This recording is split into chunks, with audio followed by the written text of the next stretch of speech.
Well, good evening, everyone. Thank you for joining me again. I thought this was going to be at 9:30. I was outside mowing the lawn with my push mower up and down hills. It's really hard. And I said, oh, I've got time. So you could see my hair is wet. But I still basically almost made it on time. I was checking for some more articles, and you usually keep the links. And for some reason, I can't find where those links are. But I found it again. No worries. Now, it's kind of concerning, don't you think, what's going on with the farm shutting down, in the Netherlands. And I don't know if you remember back in the 80s, Sting had this push for the rainforest, to replant the rainforest, because big companies like McDonald's were cutting down the rainforest and feeding cows, basically.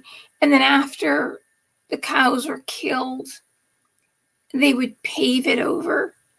And he was concerned that there wouldn't be enough oxygen for people in the wintertime, because you need the rainforest you need a place that never has winter, that's always breathing in carbon dioxide and breathing out oxygen.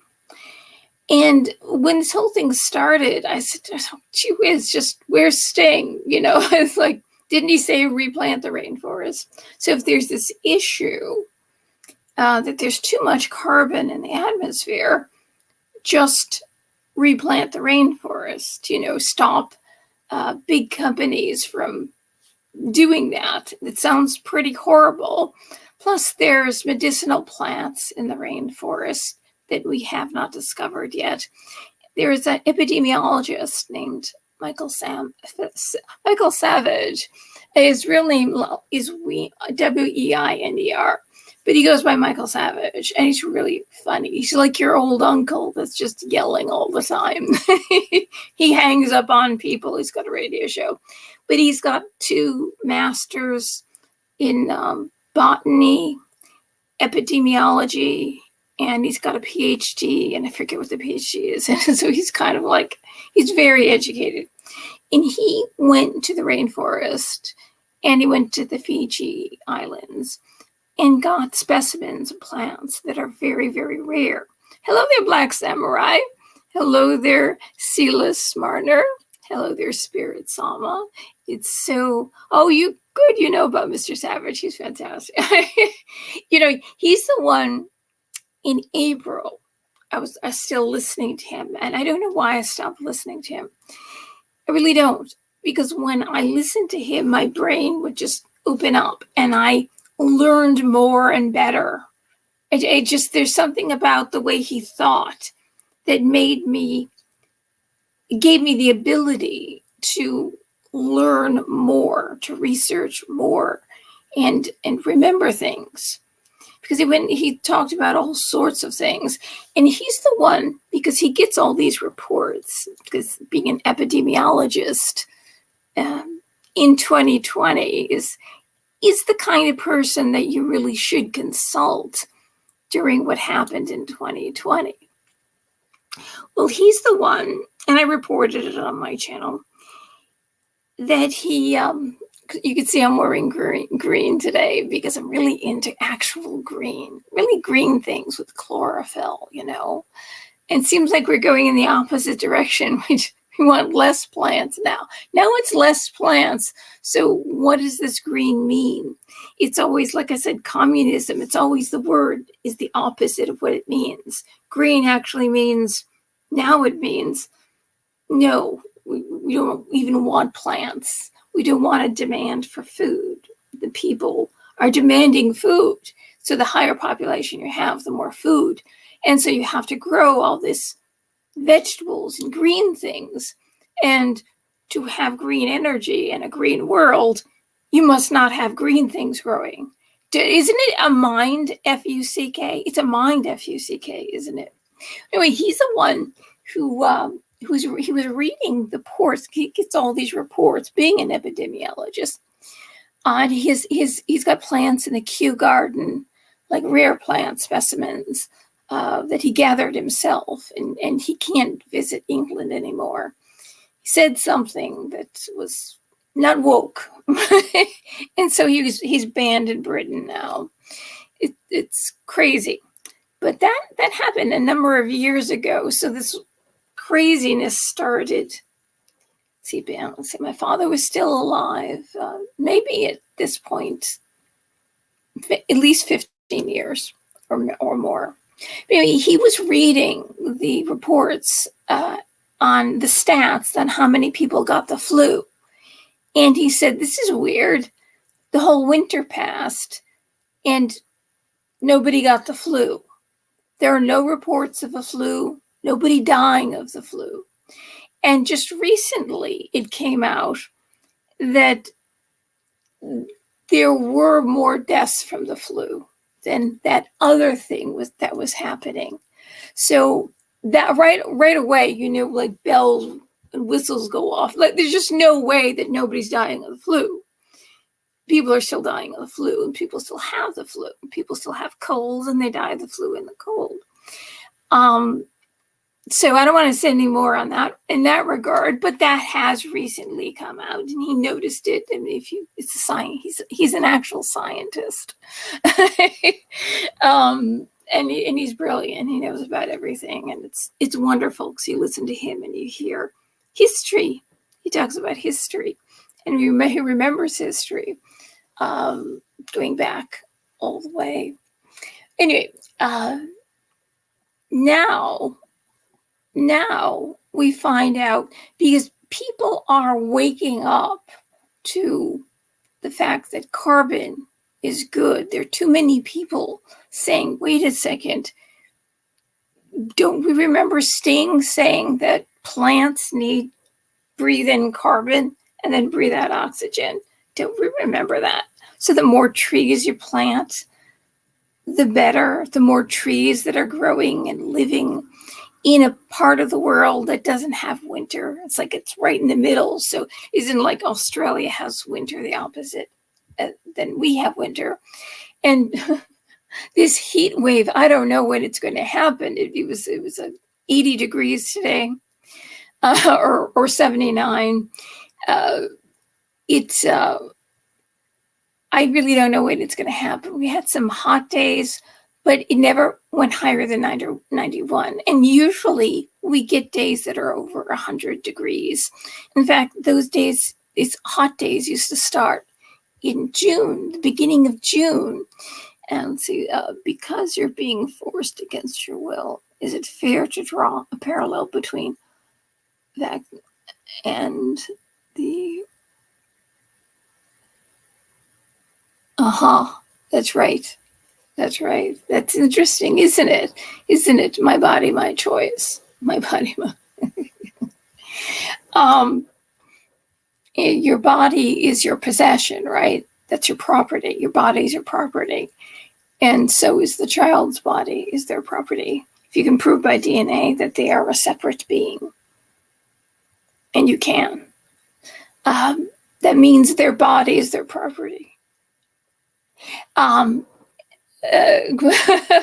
That's interesting. So yes, our body is our property, but maybe that's the only thing that's left. You know, it's like hang on to that party, because they're for your rights. They're for women's rights. And little did they know that ERA was equal rights actually meant there are no women's and men's bathrooms. There's no division. That's what ERA would have brought in. People don't realize that. And then we can go into the voting. The reason why women didn't have the right to vote, because they actually didn't want. They voted against it. They chose not to, because only people men who could go on the fire brigade and these our own property, that these things that women did not want to do, That's why they had the right to vote. But they said, okay, you don't need to do any of those things or go to war. Because men had to go to war too. So there's these conditions. And so no, you can still vote, which it's good. It's good that women got the right to vote, but that's kind of the reason, but maybe. Anyway, we'll go back onto the other. See, everything is upside down.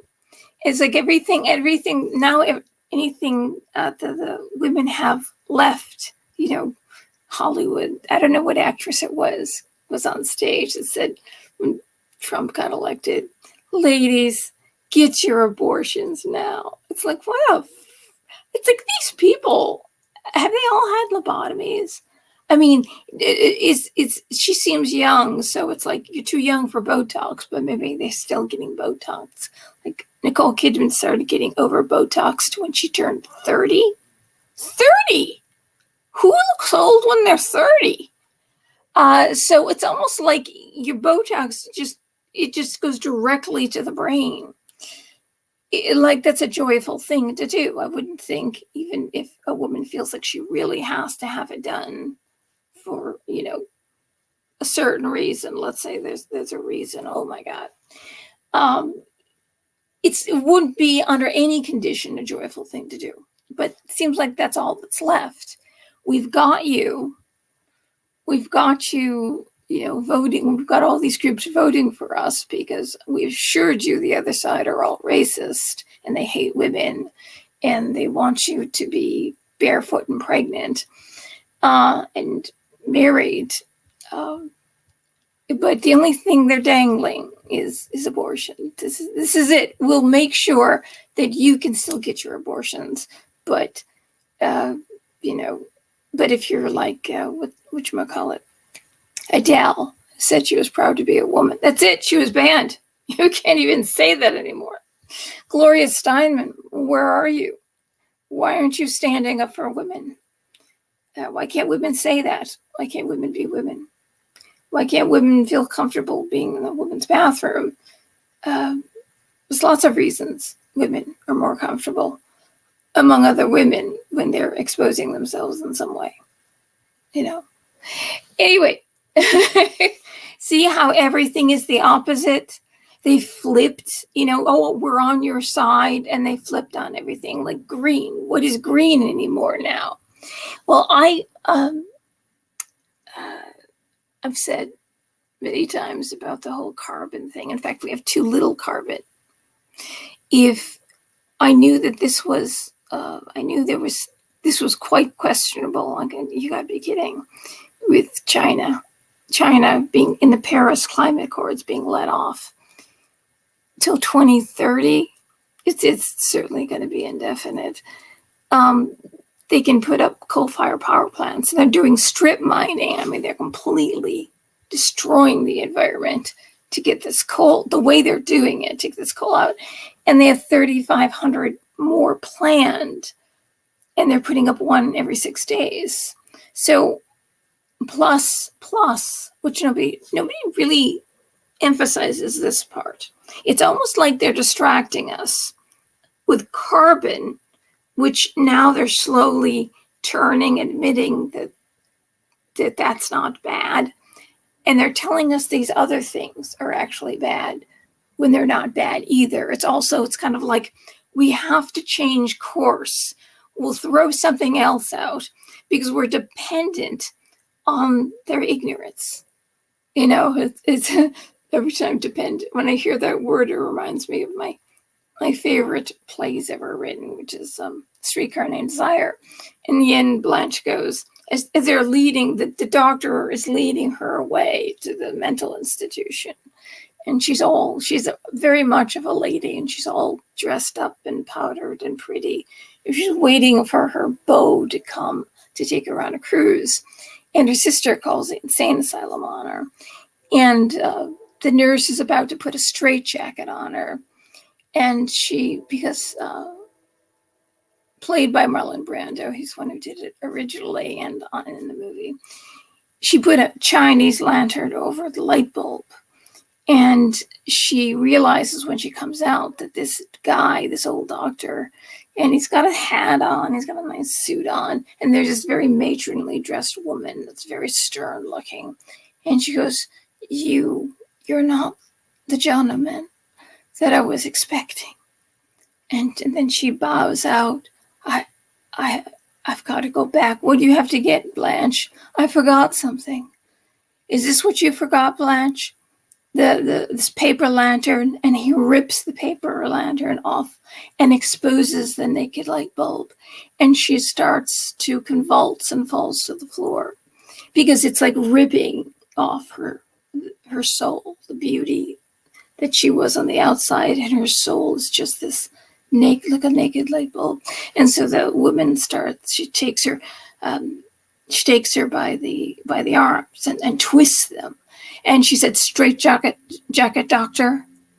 And the doctor, and you know at this point, Tennessee Williams is inserting himself into it because his own sister became depressed, went into a depression because the father was wealthy and he was a poker player, and he lost the shoe factory in a poker game. And so she got depressed, and she lost her fiance. He left her because she didn't have any money. And so they sent her to the insane asylum, and in those days they give you a lobotomy.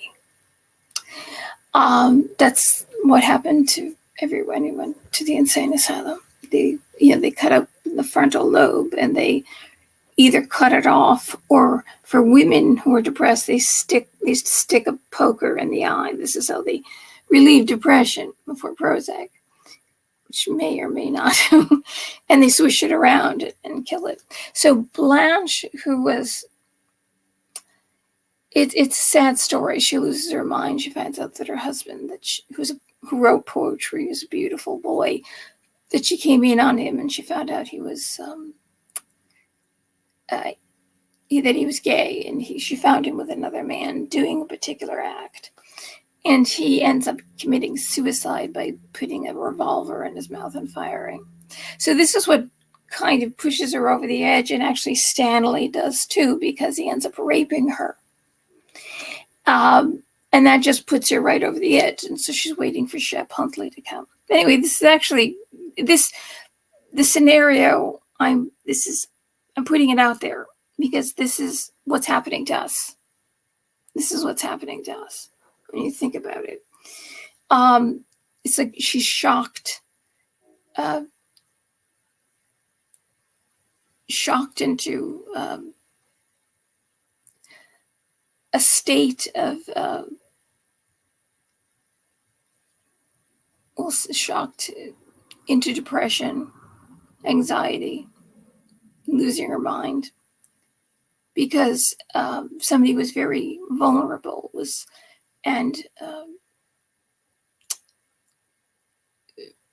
very intelligent and loved the arts and great literature.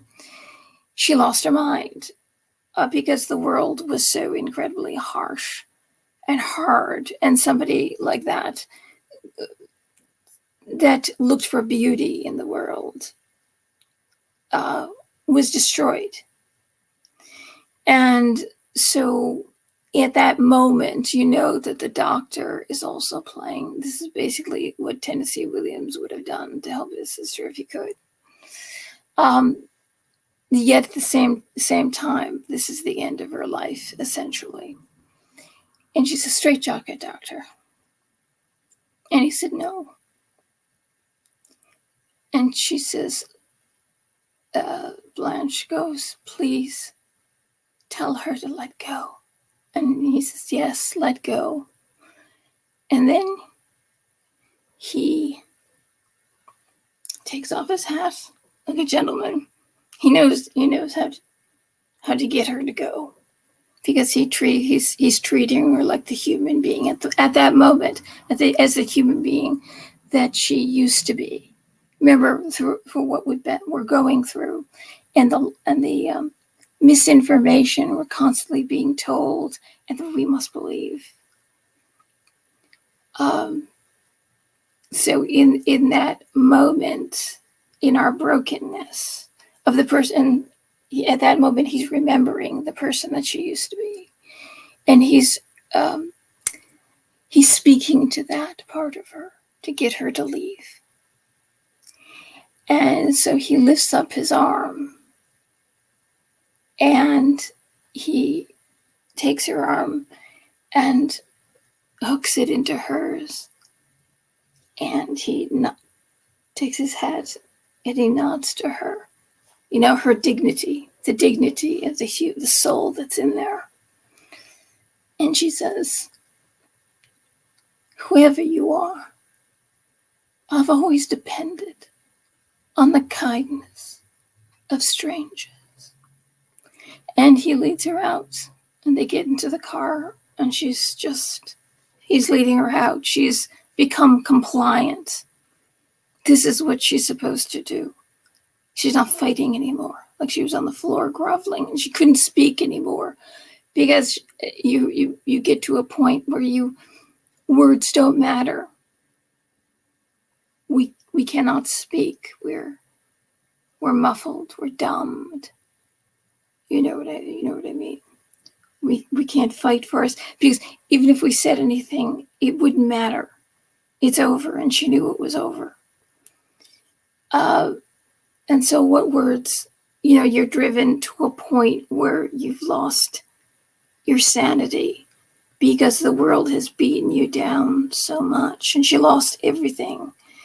And she became a whore for a little while too, because that with her husband committing suicide, finding he was gay and then committing suicide, she became a whore for a little while. And that's what Stanley did. She finally found Stanley's friend who was going to marry her. And he said, you can't. He studied her out and he found out all about her. And told Mitch that you couldn't marry her because she was not a good girl. But she wanted to start anew. She wanted to forget the past. But, when we live in a world when they know all about you and they can find out all about you, they know your past. They know who you are. And you can't change. You're demonized. A label is put on you. You're crazy. There's something wrong with you. You're defective. You're permanently defective. I mean, we can kind of understand that. And so the last scene, Mitch starts to cry. He did this to her. Mitch, you should have just stood up for her. And the last scene is called The Funeral of Blanche. And you see them driving off. And you hear in the background the church bells are ringing. And the church bells, those are the church bells. Blanche said, the only clean thing left in the quarter. In New Orleans, they're called quarters. And that's it. And Stella said, that's it. She takes the baby and she says, I'm never going back there again. Never, never, never. And Marlon Brando yells out, Stella, Stella, again, a reprise of an earlier scene, very famous scene.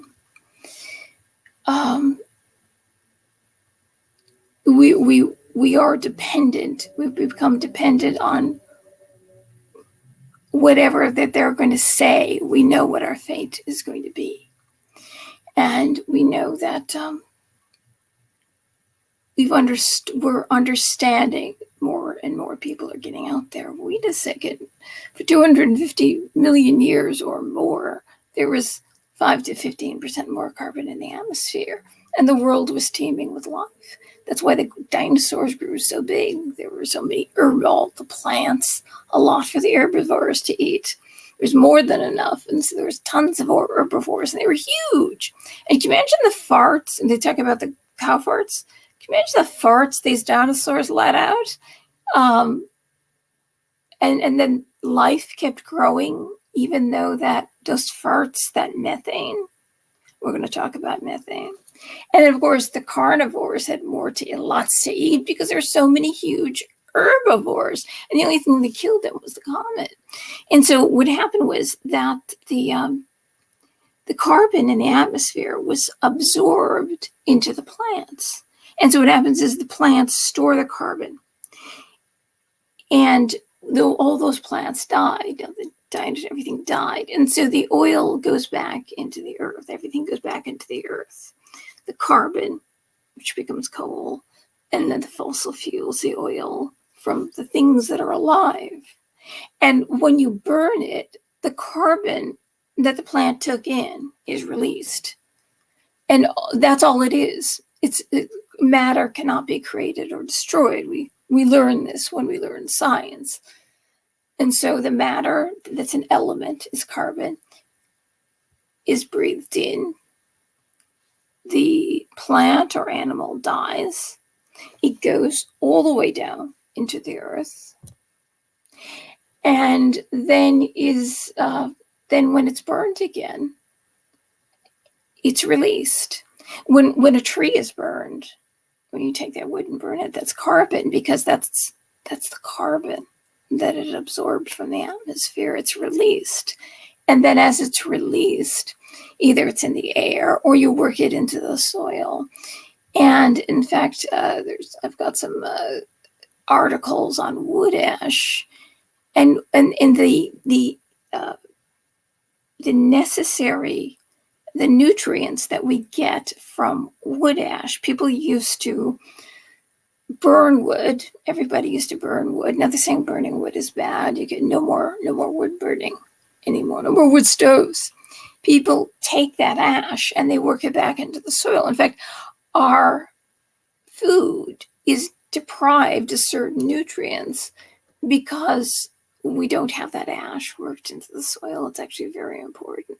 That's why prescribed burnings are very important, and people are setting fires. It's like, oh, see the wildfires. They're setting crazy people are setting fires. I'm saying, but I said, wait a second. Why aren't they doing prescribed burning? Because ages ago, I dated this guy who's learning to be a firefighter, going to college to be a firefighter to do prescribed burning. And I said, what's that? Well, they go in and they burn off all the dead stuff. And it's well, why don't you just haul it away? Isn't burning bad? No, you burn off the dead stuff, and then that gets worked into the soil, and then everything grows better because that ash is very, very important. And of course, the carbon in the atmosphere, it goes up. And that's where you, dust particles or ash that's in the atmosphere from the carbon, pollen, just like pollen, all these things. They say that trees, if you have trees, you get 40% more rainfall. It creates more rain. Because when it goes high, these particles go high in the atmosphere. The water molecules form around that dust particle, and that's where you get rain. So all this is the cycle of life, that if you believe in a creator, created this, or if you just believe in nature did this. And this is the way things have been going since the dawn of time. There's a famous astrophysicist called Neil deGrasse Tyson. I dated someone once who thought he was a Marxist. And he thought he was so smart. And he used to say that his name was, he kept saying, because he heard and listened to Neil deGrasse Tyson, because he was so intelligent. And of course, he liked him more because he wasn't white. He's just like, he's one of those Korean Marxists that, though this guy was white, he used to call him Neil deGrasse Tyson. I'm going, it's deGrasse. This is, look, do you see it? Do you know how it's telling you how to pronounce the word? If you look and, just look on the web and find it. I just know deGrasse is a French word, and you always leave off the end, like Moulin Rouge is Moulin, not Moulin, Neil deGrasse. Oh, you're so smart. Oh, you're so smart. You must have thought I was stupid because I kept pronouncing it correctly. Well, he said something very profound, yet he believes in carbon, climate change, and carbon is the cause, which is it's like, you're so intelligent. And Colbert used to have him on all the time. You're so intelligent. And he said something so beautiful and so profound. He said, we are stardust. When a star, which is a sun, exploded, carbon fell to Earth. And from that carbon is where we came from, and all life on Earth came from. Okay. Everything is carbon. There is no such thing as net zero. We do have silicon, like bamboo. Certain things have a lot of silicon, and we need silicon. It actually helps collagen in our body. We could be silicon-based life forms, or we could be carbon-based. We happen to be carbon-based.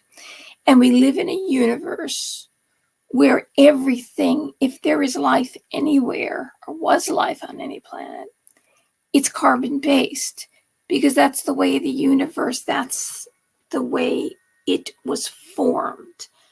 When the Big Bang, which was an expansion, said there was an inflation, something that was very condensed, and then it inflated. At least that's what they tell us now. No, they keep kind of tweaking things every now and then. But it was George Lemaitre, a Catholic priest.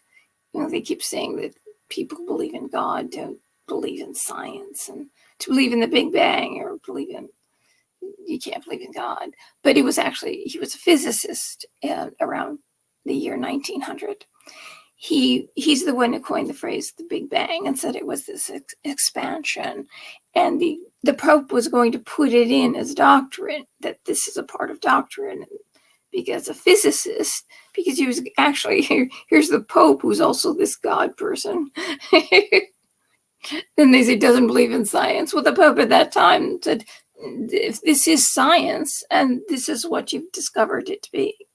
But everything is carbon. Everything that is life is carbon. So the idea of net zero is the idea of net life, zero life, minus life. That's what it is. So technically, we have there are, I guess, 13 countries have pledged to decrease exponentially farms. We know that the new king over there was really into organic farming. What's organic farming? They use compost, and they also use cow manure. That was the big thing. Organic farming was always cow manure, and then they got into composting. But the two of them create methane, which is what they say now is what's heating up the earth. And that's interesting and shocking. What is that methane? Well, it's just everything that exists exudes methane. Because when you eat, anything eats, either you eat it, plant life, it's going to break down and it's going to create methane gases. Or when plant life dies, you got methane. And it dies in the sea, or it falls into the sea, falls to the bottom of the sea. You got methane. I remember many years ago, Charles said that, or was it Charles? Wait, I think it was Al Gore, actually, that with the heating of the earth, then you're going to release all this methane, and the methane is going to heat up the earth. But what exactly is methane? Well, if methane is, if compost piles create methane, then we've got a problem here, don't we? Well, then why is it that composting is really good, and the FDA and EPA and all that are promoting it. Well, why is this? And if there's, why would methane be bad if it's under the sea and it is released? But that methane that's been there, as Gore said, it was been locked under there for hundreds of millions of years. Well, it was once life on Earth. So that means what you're saying essentially is anything that is life on Earth, that is life on Earth, that is breathing, that needs to eat, creates bad stuff that's going to kill the Earth. Anything that existed before human beings, even before animals, that died a long time ago, and if that gets released, that is going to kill the Earth. I'm starting to get a mind F, M-U-C-K. So is this? Are you getting this? What I'm saying here? He thought it was pronounced like the show.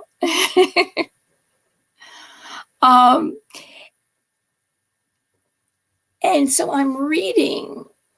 Let's see, let me find that article.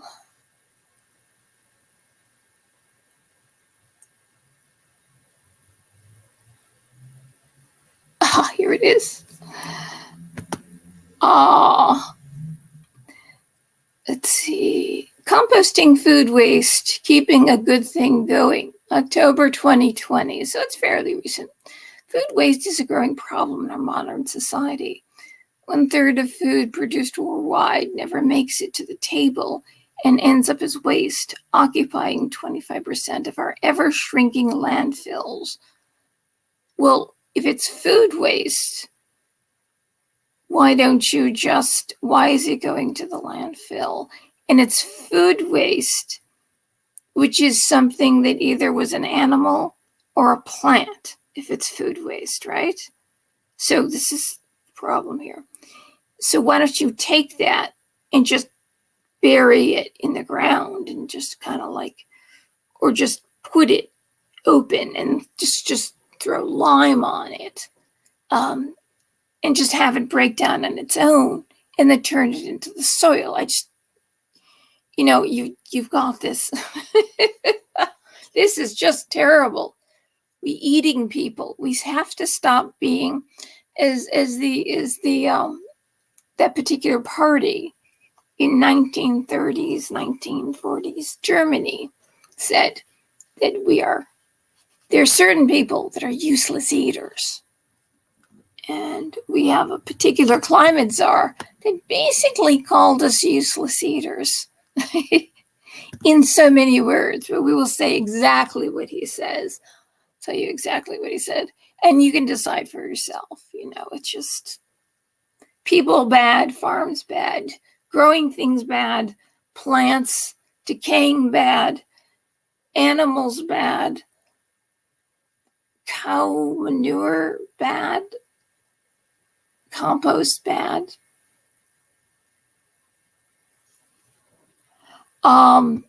So let's see. Apparently, what happens is that the methane, you go to my, because I want to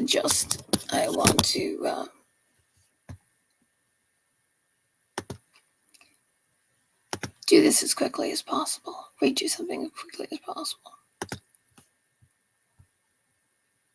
Which really, no, listen to what I want to read something. Listen, now think about, these are the reasons why they're shutting down farms. These are the reasons why Ireland wants to kill 200,000 of its cows, which produce dairy. It's not just meat, it's dairy. And you've got Europe is being flooded with migrants.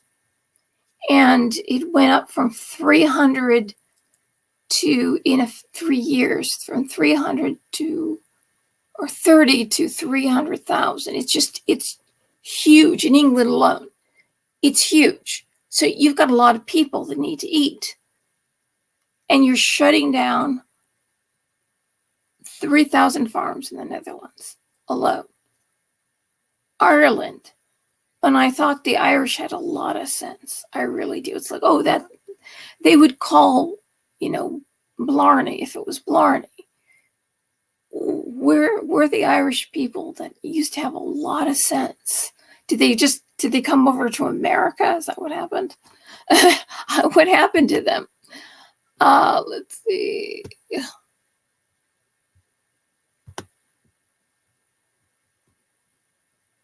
Can't find it on my community page. It's got to be there. I know that it's on. Though maybe there's a reason why it's not on there. Let's go to another source where I stuck it. Because I saw it here earlier today. Here we go. Okay. Composting food waste. US EPA. Composting lowers greenhouse gases by improving carbon sequestration in the soil, by preventing methane emissions through aerobic decomposition, as methane-producing microbes are not active in the presence of oxygen. Okay. Methane. And I've got several articles, deeper articles that I've researched over the past weeks. Because I learned this a long time ago, and I said, well, can I still find it? So at least I have a link, a source. Methane, when it hits the air, becomes, to read, methane-producing microbes are not active in the presence of oxygen.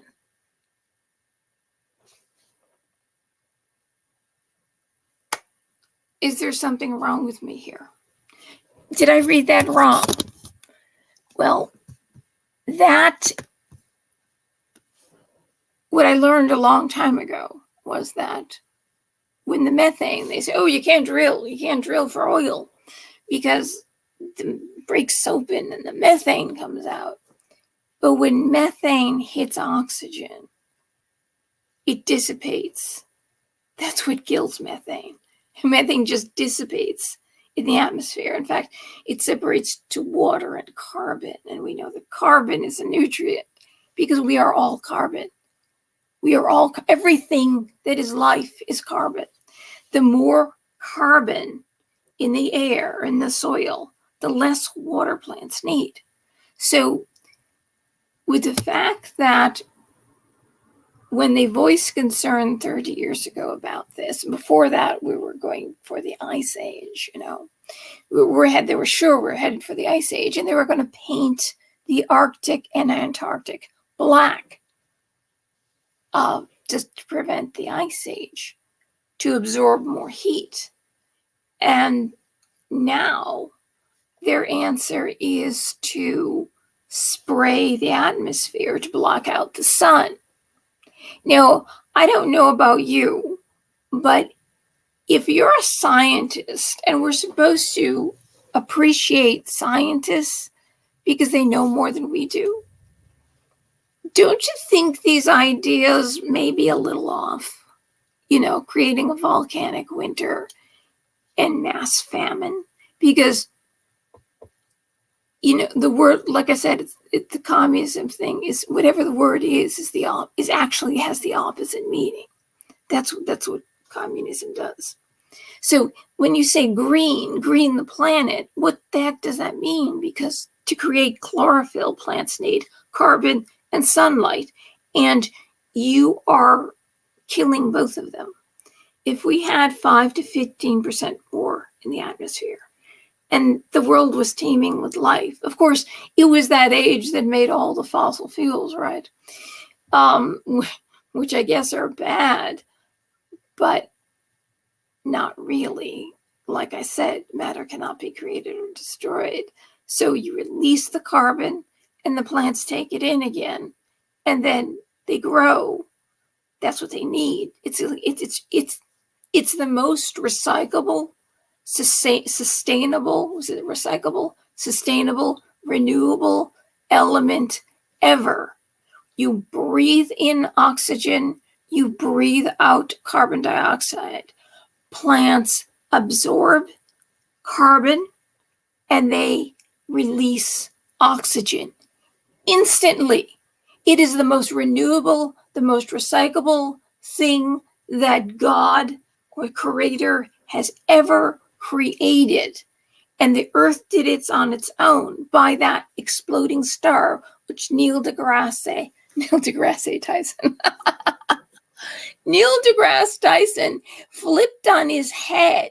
It's such a beautiful thing you said, that everything is made of stardust, yet you believe in this carbon thing. 30 years ago, there was zero, not a percentage, 0.03% carbon.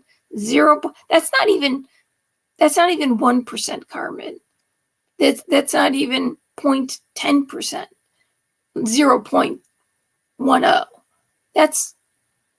And now with China, and I said, you know what, well, if you let China off the hook, at the same time, nobody's talking, not just China, it's Russia, China, India, Sri Lanka, Africa, because China's buying land in Africa, buying land in America, South America. All these countries are, and this India is like, no, we are never going to have regulations on carbon ever. These countries are making tons and tons of money, but it's the West that's being sucked dry, and America that is lowering. We're releasing less carbon than any country in the world, but they're killing us, basically. And they've gotten to a point now, it's like, wait a second, green, what does green mean anymore? What does it even mean? And I think our climate czar put it best, what this all means. And I heard him say it, I read it, and yet at the same time, I went on to Yandex, and I searched it out. Did he really say this? I mean, did I misunderstand it? Is he being misquoted? Like, even though he said it or I read it, maybe that's a misquote. Maybe he really didn't say this, because it's really hard to believe that they're actually saying and doing the things that they're doing. Let's see. Okay, here we go. Killing cows in the preventing climate change. Special President Envoy for Climate, John Forbes Kerry, recently warned at a climate summit for the U.S. Department of Agriculture that the human race's need to produce food to survive creates 33% of the total of the world's greenhouse gases. John Kerry targets agriculture as a part of climate. We need economic, social policies, innovation in order to scale down adaptation of these technical solutions to get them into the hands of folks. It's like our need for food, our need to eat is creating 33% of the world's greenhouse gases. What percentage are you talking about? If the atmosphere is 30 years ago, it was 0.03. Now, after China was given license, and China and all these other countries given license, we have 0 points. It's raised 0.04 from 0.03 in 30 years. That's 0.01%. It's been raised. When we were at 0.03, we were at a crisis point right then. Because 1 point lower, plant life starts to die. It means that we didn't have enough carbon. And they're telling us that there was too much carbon. They've been telling us there's too much carbon. And this green energy, I don't even want to call it green energy, because you've got solar panels that are created, the rare earth minerals to create these solar panels are created by slave labor of children in Africa. And they're dying in huge numbers, and they're lowered into the earth to get all this stuff, to make this stuff, and EVs, the batteries for EVs.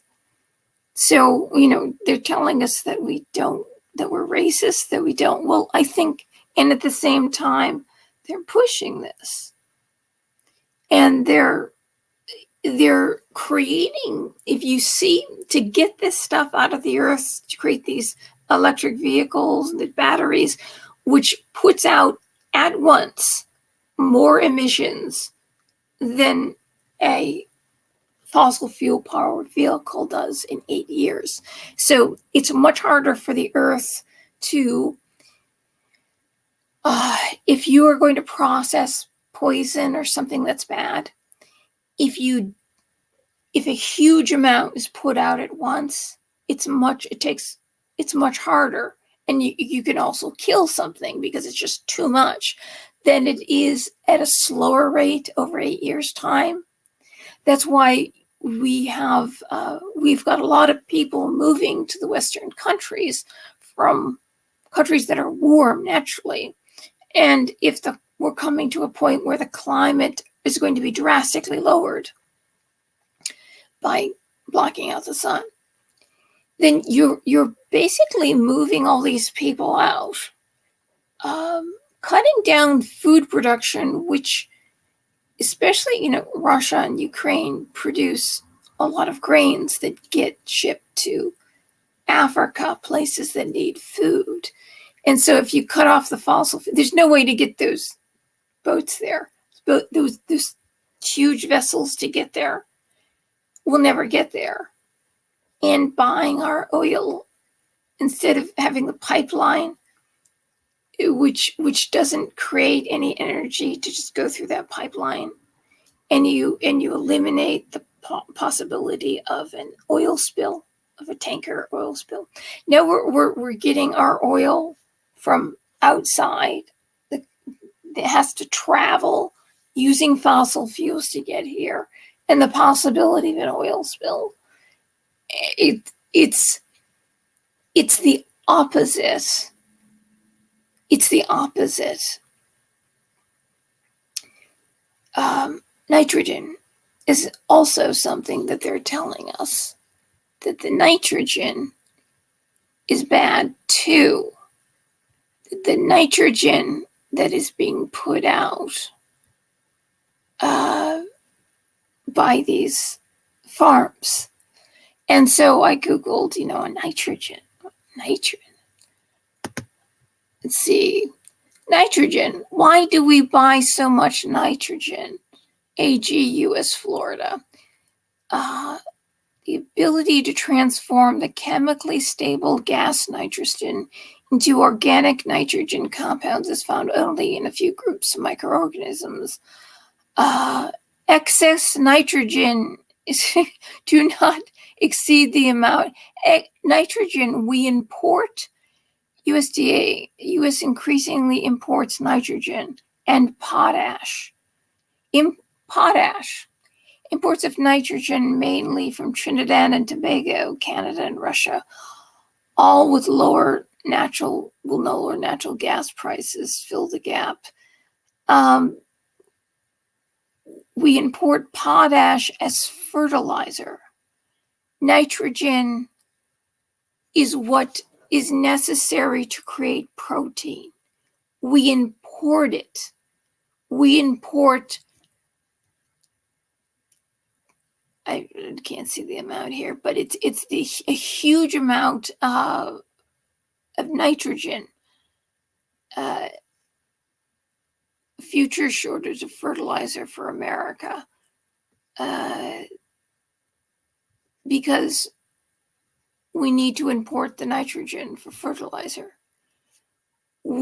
Fossil fuels, fertilizer is made out of fossil fuels. Why would that be? It's poison. It's bad for the planet. It was once plants and animals. This is what once populated the earth. And that's why you can extract fertilizer from it, nutrients, and carbon. In the 1920s, it was proposed that all the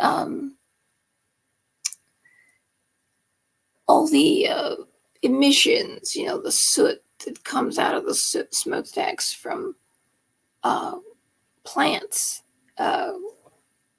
power plants, should be pumped directly into greenhouses as fertilizer, because that's fertilizer. And then you take that, then you don't have the atmosphere filled with all this.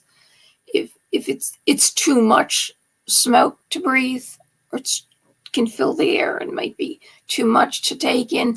But if it goes directly into the plants, you pump it directly into the greenhouse, then the plants take it and use it as food. They need less water. Also, one day they're going to tell us, after they've lowered carbon to such an extreme, which it is already, 0.04 is already too low. If 0.02 is going to kill the plants, it's already too low. It was 0.03 and they were telling us, oh, it's too much. It wasn't. It wasn't enough. And they tell us, oh, the earth clearly is heating. And it's like, I don't see it heating. I've seen progressively the summers get cooler. In fact, I remember in 2014, suddenly on August 1st, when August used to be the hottest month, profusely hot, the humidity made it worse. We get a lot of humidity during the hot weather. And then all of a sudden, August 1st hits and it's like fall. It was cold. I was freezing. I was like, this isn't right. Why is it cooling? And this summer, one day we had 91 degrees. And they said those 2 days are the hottest days that ever were. It was 66 degrees here. And it used to get really hot in the first week of June. And in fact, to the Belmont is in Elmont, New York. And so you can figure out where that actually is. It's Elmont, New York is right outside New York City. And sometimes when you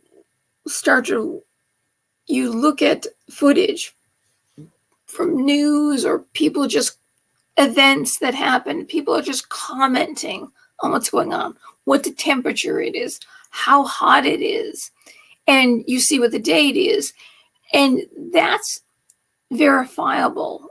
That isn't like something's been wiped from the web, or somebody is saying this is the way it used to be and it's not that way anymore, or you can't find the book and actually see it in print. This is somebody just saying, not thinking that in the future, in fact, during that time, 1973, we were thinking that we were going into an ice age. And they said it was June 9th, which is the first week of June, beginning of June.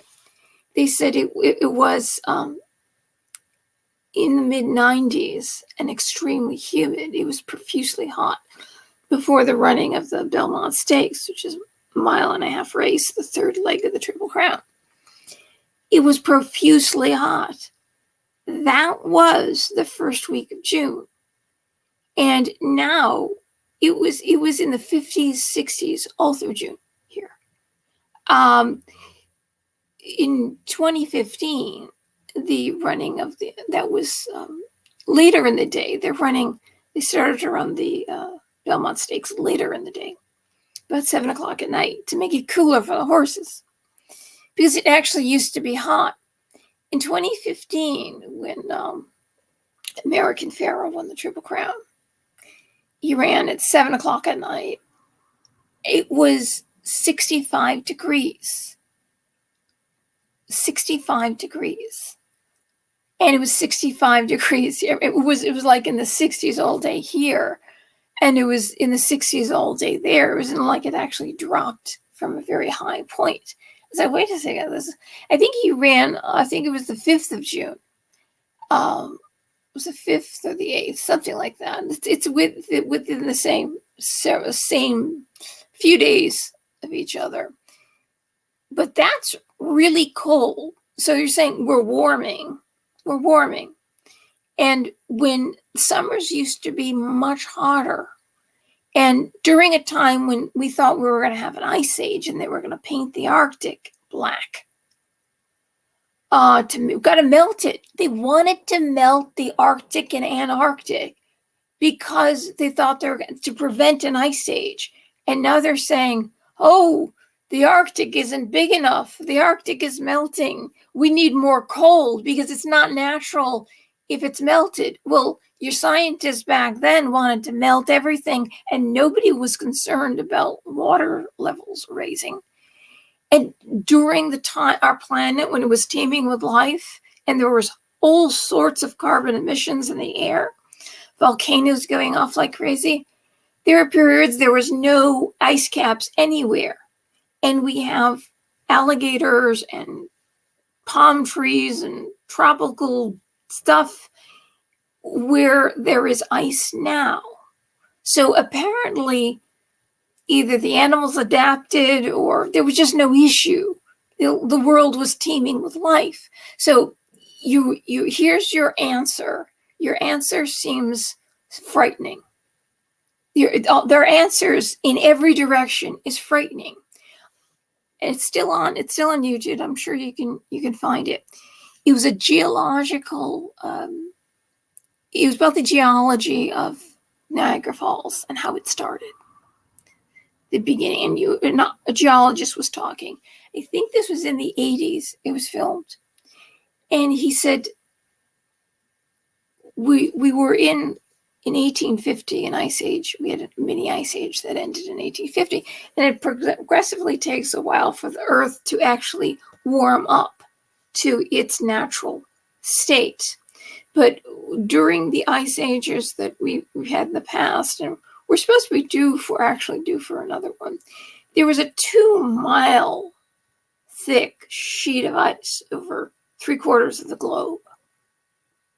That friend, the Neil deGrasse Tyson friend, intellect he was. I trying to explain to him, and I'm going, the turbines suck in hundreds of millions of birds. They knew of 100 million, but it's probably more than that. And they say, oh, the planes suck in birds. It's like 10,000 a year compared to hundreds of millions.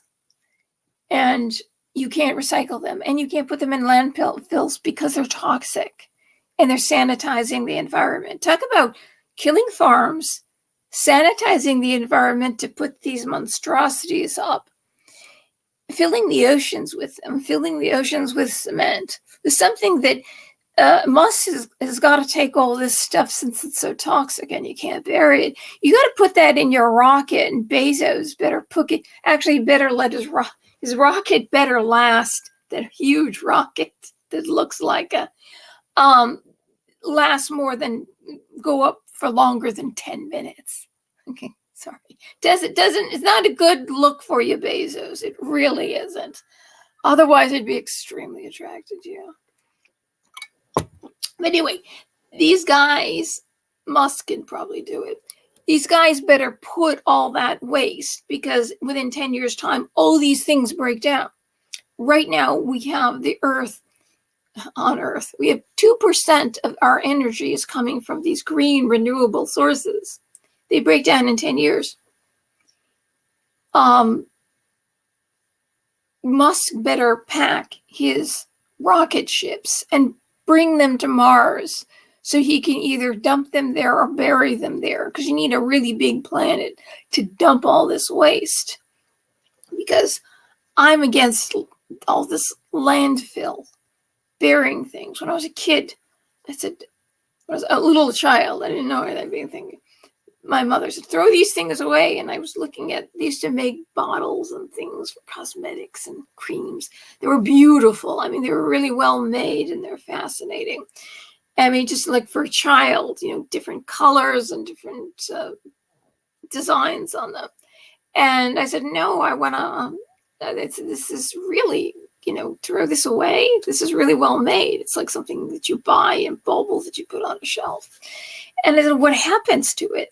I was thinking, a child is thinking, like, what happens to it when you throw it away? She goes, well, it's going to go into a landfill. And it hearing that tore my soul out. I mean, you're going to take this and you're going to bury it in a landfill? I mean, in the earth where animals and trees and plants and all that stuff, I just, as a child, it totally broke me inside. This makes no sense at all. This is the stupidest thing I've ever heard. I said, look, I'll keep these. I'll paint them. I'll figure out a different use for them, like figure out something that I can put in there, bobby pins, anything, some other type of cosmetic, make my own cosmetics, which I did start to do when I was a kid. I used to do it.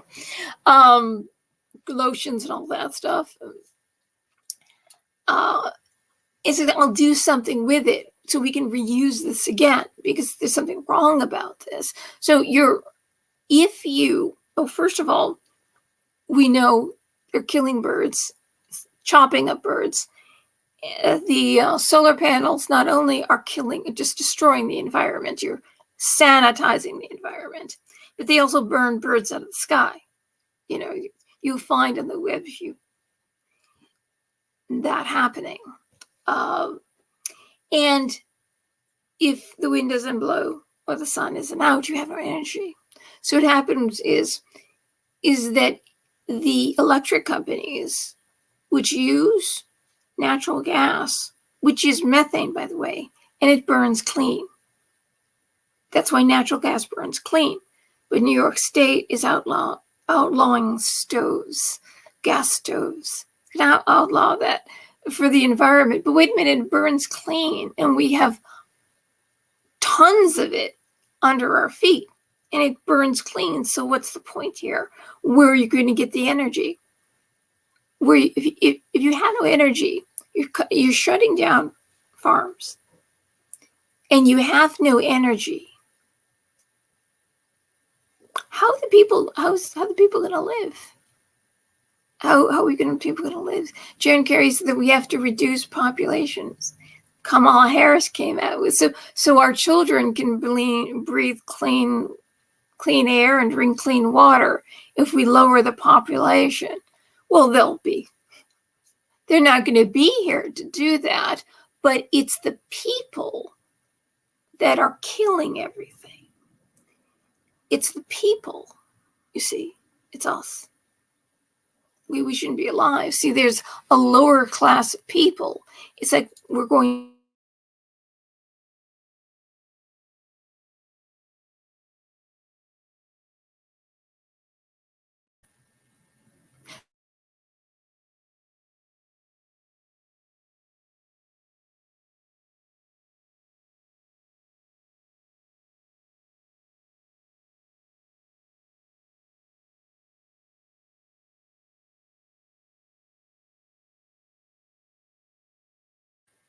on here. Maybe I'm saying the wrong thing. But when we think the Marie Antoinette never said, let them eat cake, though they are saying, let us eat bugs, right? Let them eat bugs. Bugs eat plants, by the way. And if we eat the bugs, that means we're lower. Why can't we just eat the plants? Because the bugs need the So you've got the poor people, really, really, really poor people. And then you've got the wealthy people in Versailles, and everything is gold. It's just so ornate, and the treasures that held, and what they wore, the silks and brocades and the jewelry. And this is you, and this is them. You're down here. So it's like there's too many of you. There's too many of you, and you're eating, and because you're eating, you're killing the planet. We're breathing, we're killing the carbon dioxide. We're breathing, we're killing the planet. And now because the methane and the nitrogen, we're killing the planet. They also ammonia. Ammonia is also something that's natural. It's when things decompose, ammonia is produced. It's now you just smell. Throw a corn cob out there, and even though it's heating the air, there's gases that come out. So any plant that exists releases gases. So you're saying that it's only this class that's going to exist. We see them with their temples. They get together, and they fly in with private jets, and they get there with limousines, and there's this Greek. Remember the Greek temple thing, and all these colored lights, and they're doing all these profane dancing, and they get food flown in, the best, the finest cuts of meat, and fish, lobsters and shrimp and what's that one that's the best cut of, I forget, best cut of beef. And they say, no, the cows are bad, all these things are bad, private jets are bad, we're going to have to stop the jets, we're going to have to stop anything with it. And that we're watching them do it, and it's even more. I mean, it isn't like they're just getting there in their planes. They're flying in all this stuff from all over the world, and it's the finest, most gluttonous stuff. And they're dancing with looks like just the way they're enjoying themselves. It's gluttonous. It's like we're looking back in time, like to ancient Rome, where they used to gorge them, except ancient Rome isn't flying anything in. At least they would gorge themselves, and then they would vomit, and they would go eat again, and they would have all their orgies. I mean, this is like what we're looking at, where societies where there's two classes, except the people on top usually sent the lower classes off to war. And that was their form of population control. In fact, it was several years ago, I heard somebody who was talking about that too many people with a woman, too many people on the planet. And she said very intelligently, we used to have a form of population control. And it was when we had more wars. We had wars on a regular basis, and that was population control. How about that?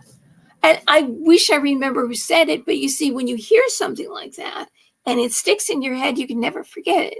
God bless her. Let's hope she doesn't belong to that group. She's just a crazy woman who's I don't know what her pronouns are. You never know. I don't know. I just, at the time, was identified as a woman. That's all I can say. But I don't remember who she was. So maybe it was just a crazy person talking. It's just crazy to say such a thing. But when you think about it, we always did have regular wars. And the last administration didn't want to have regular wars. And I guess that's a problem. And when you tell these people off, you piss them off. And he did. That's guts. That's freaking guts. I'm sorry. That's sticking up for the human race. That's sticking up for the environment. Now, here's the interesting thing here. Here's an even more interesting thing. There is a problem going on. There is such a thing as actual pollution.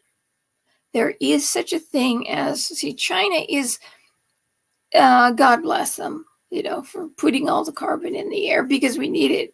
But stripping the earth and, of course, creating these what look like gigantic Grand Canyons, but they're really ugly. Like Grand Canyon is beautiful.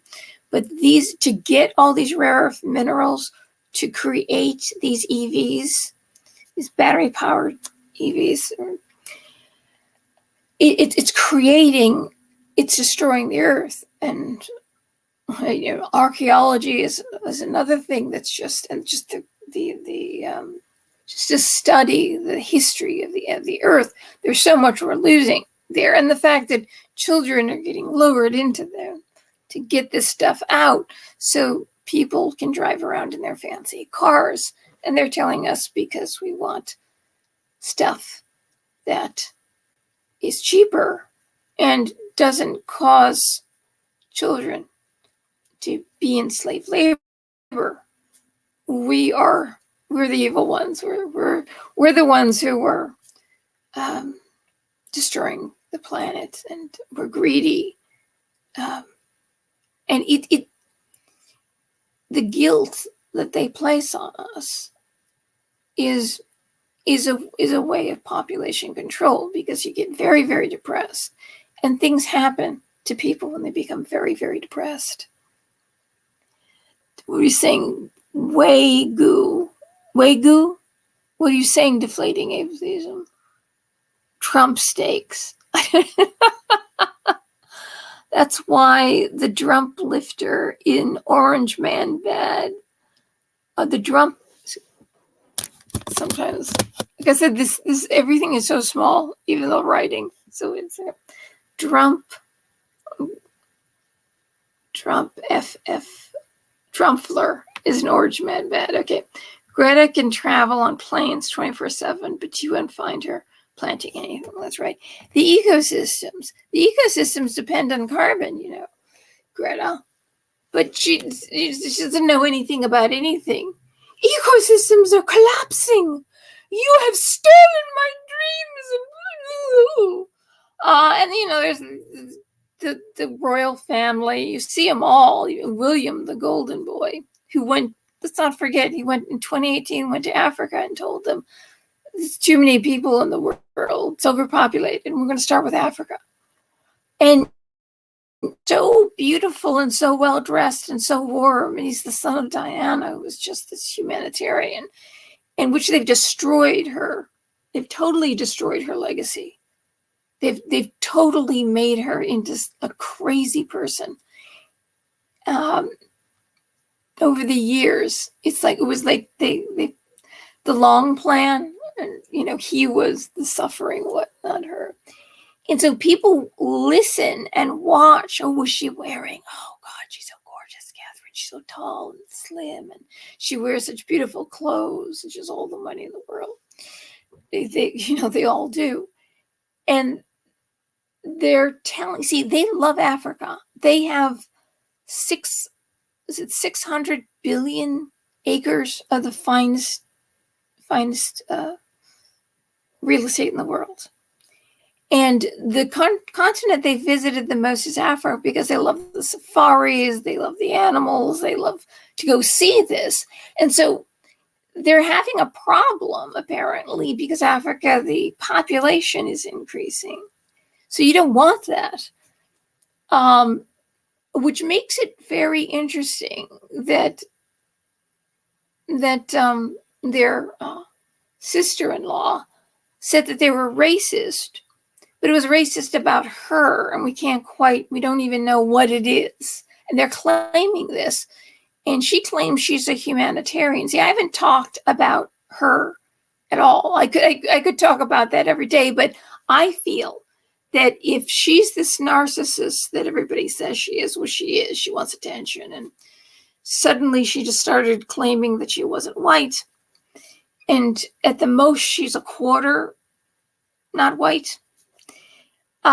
If she's such a compassion in action, she's such a humanitarian, why aren't you getting on the loudspeaker and saying, we're going to save the people of the world. We're going to save the people of Africa. Why are you are you racist? Because you're telling the people of Africa, because they're filling up the land that you like, they go visit all the time. Are the people getting away in the way of you watching the animals? And of course, the poaching, and God forbid, we've got to stop the poaching, which I think is bad too. But we are talking about very, very poor people, which Obama himself went there. And to a crowd of young Africans, he looked at them and said, no, you can't have, you can't, Jimmy Dore has a clip of it, you can't have air conditioners or cars or technology. Until we find a new form of energy, you can't have it. Our first Black president is going to Africa and telling them that they have to stay down here. You should understand, it's all about, there's too many of you, you have to stay down here. We want Africa. We want to clean, we want the beautiful grasslands. We want to see the trees, we want to see the animals. They're so exotic, they're wonderful, but there's too many of you. Where was Meghan and Harry? You want to know why not? Because it's all about them. It's all about what to her. She can use that as her golden ticket, that she's part not white. As it turns out, the mother is she's biracial, but the non-white part of her is even less, is not 50%. So Meghan is even less. And her children, her red-haired, very white children, are like an eighth or something like that. The reason why is she wants to be president. She wants to move and she wants to move up in the Democratic Party. And the Democratic Party is in bed with the wealthiest people. See, that's the wealthiest people in the world who are supposed to. People are looking. Oh, they're so compassionate. They care about us. They want to get us the medical interventions that we need to keep us alive and save the elderly. And they're saving the planet. And they're shutting things down. And we're going to eat bugs so we can save the planet. It's because. And we know that the big O, the wealthiest woman in the world, belongs to that. And we're finding out more and more that she's involved in a lot of shady things. Won't say her name because I said her name once. That's it. They took the video down. It's like I couldn't even talk about anything. I forget what. Oh, it was just about her, like when she wanted to run for president. And it's just some negative things about her, but it wasn't that. But that's it. That's it. And they kept putting it back up and taking it down immediately. It was like there was somebody's playing a game there. Well, anyway, remember she did the interview. She interviewed them. Well, you see, they want to belong. So if they take, which they want to do, they want to take the monarchy, God forbid, they take those people down. Which why don't you just air the real dirty laundry? Why don't you show that they actually are racist? Why don't you show that? But you see, you don't even care about that. She cares too much about herself. It's just all about her. It's something about Harry. Harry's just a title for her. I don't feel sorry for him. He is an idiot. Just like Tim Dillon said, she's what I forget what he called her, and he's an idiot. Yeah, absolute idiot. But you see, they want to belong to that group. And to belong to that group, you have to buy the whole package. You have to buy the package that you've got to lower the population. You've got to shut all this down. You got to save the planet. Everything that they want. The chips in the brains so they can read our brains, and the new currency where they can delete it. That's why I've not ever been into digital currency. I go, how do you know somebody can just, it's in a computer. You know what you have in your bank account because they give you a number. This is what you have. But there's a computer glitch and everything's wiped out. It's like, in digital currency, it's like, it's not even cash, or it's not gold or silver. It's digital. How do you know it's not going to get wiped out? It's like, I never trusted it. So now we find out that they can do those sorts of things because they talked about expiring money. So they're not going to talk about any of these things in the negative. And they could truly be like Diana, and Diana may have been the one to have done that, but they've demonized her. They've demonized her and told us that she was a mental case. But I don't know. I would become a mental case if I lived amongst them and I listened to all these ideas. I'm becoming a mental case now. Maybe don't listen to me. This is all opinion, by the way. I could be a mental case. I'm actually Blanche Dubois at the end of the streetcar named Desire, ready to get my lobotomy. So don't have to listen to me. But as far as they are concerned, they want to be these people. They want to be these people. So they're buying the whole thing hook, line, and sinker and telling you that they're Diana. Oh, Diana would, if she was crazy, I can see what drove her crazy. So you're doing this, you're about to do this. Are you kidding? She didn't live long enough to tell us, unfortunately. Very sad thing that happened to her. But so I think it's a back between those two. It's a back and forth that has kept both of them in the news. It's kind of like, it's almost like, I would be surprised if they had made a deal. Okay, you do this, and the Queen's thing, was it the Jubilee? And it keeps everything in the news. And what it does is it made people love the royal family even more, appreciate Catherine even more. Oh, you're the Diana. You're better than Diana because Diana was crazy. And it made them, and Charles people did not like Charles. They did not want him to be king. But Harry and Meghan, made Charles look good. And so we deflect from what he's been saying and doing all these years and his ideas. And somebody who's lived in a gilded cage away from actual people and our normal lives, even if he had the best intentions in the world, it'd be very hard for him to understand. We can just give him the benefit of the doubt. But he's also from birth told that God picked you to be king. God and picked your family, the firstborn of the firstborn. You are technically their head of the church. He's supposed to represent God on earth. That's why he's anointed, just like the priests of the Jewish priests back in the Bible days. And the kings, they were anointed. David, Solomon, Saul, they were all anointed. Just the same thing.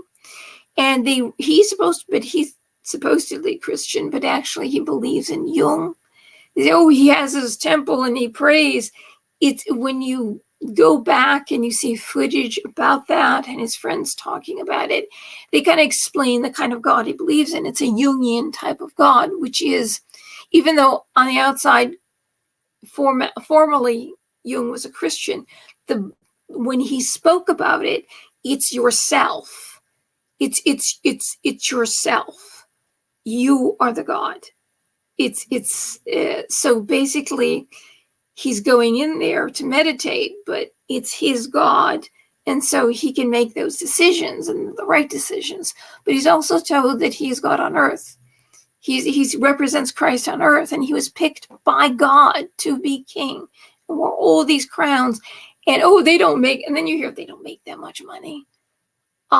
Yes, they do. I mean, they have so much wealth and so many palaces and castles. What do you think it takes to maintain them? They're all filled with priceless artwork. Did you ever just see inside of them pictures and how many acres around each one of them? And then they keep buying more land and more houses, and they're telling us that we have to rewild everything and shut down the farms. Well, he's got all he's self-sustaining his organic farm and all his animals, and so he can eat all the meat and everything he wants.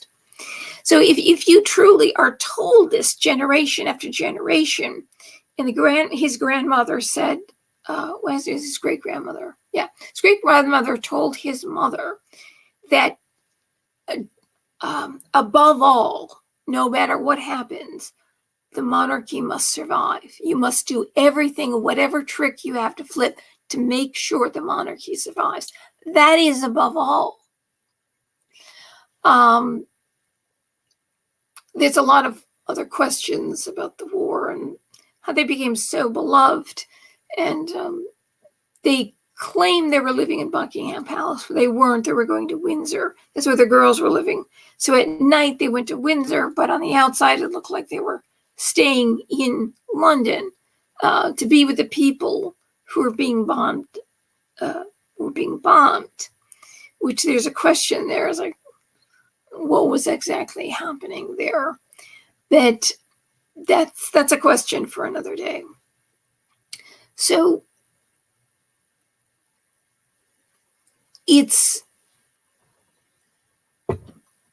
I don't want to listen to another lie. It's like, I know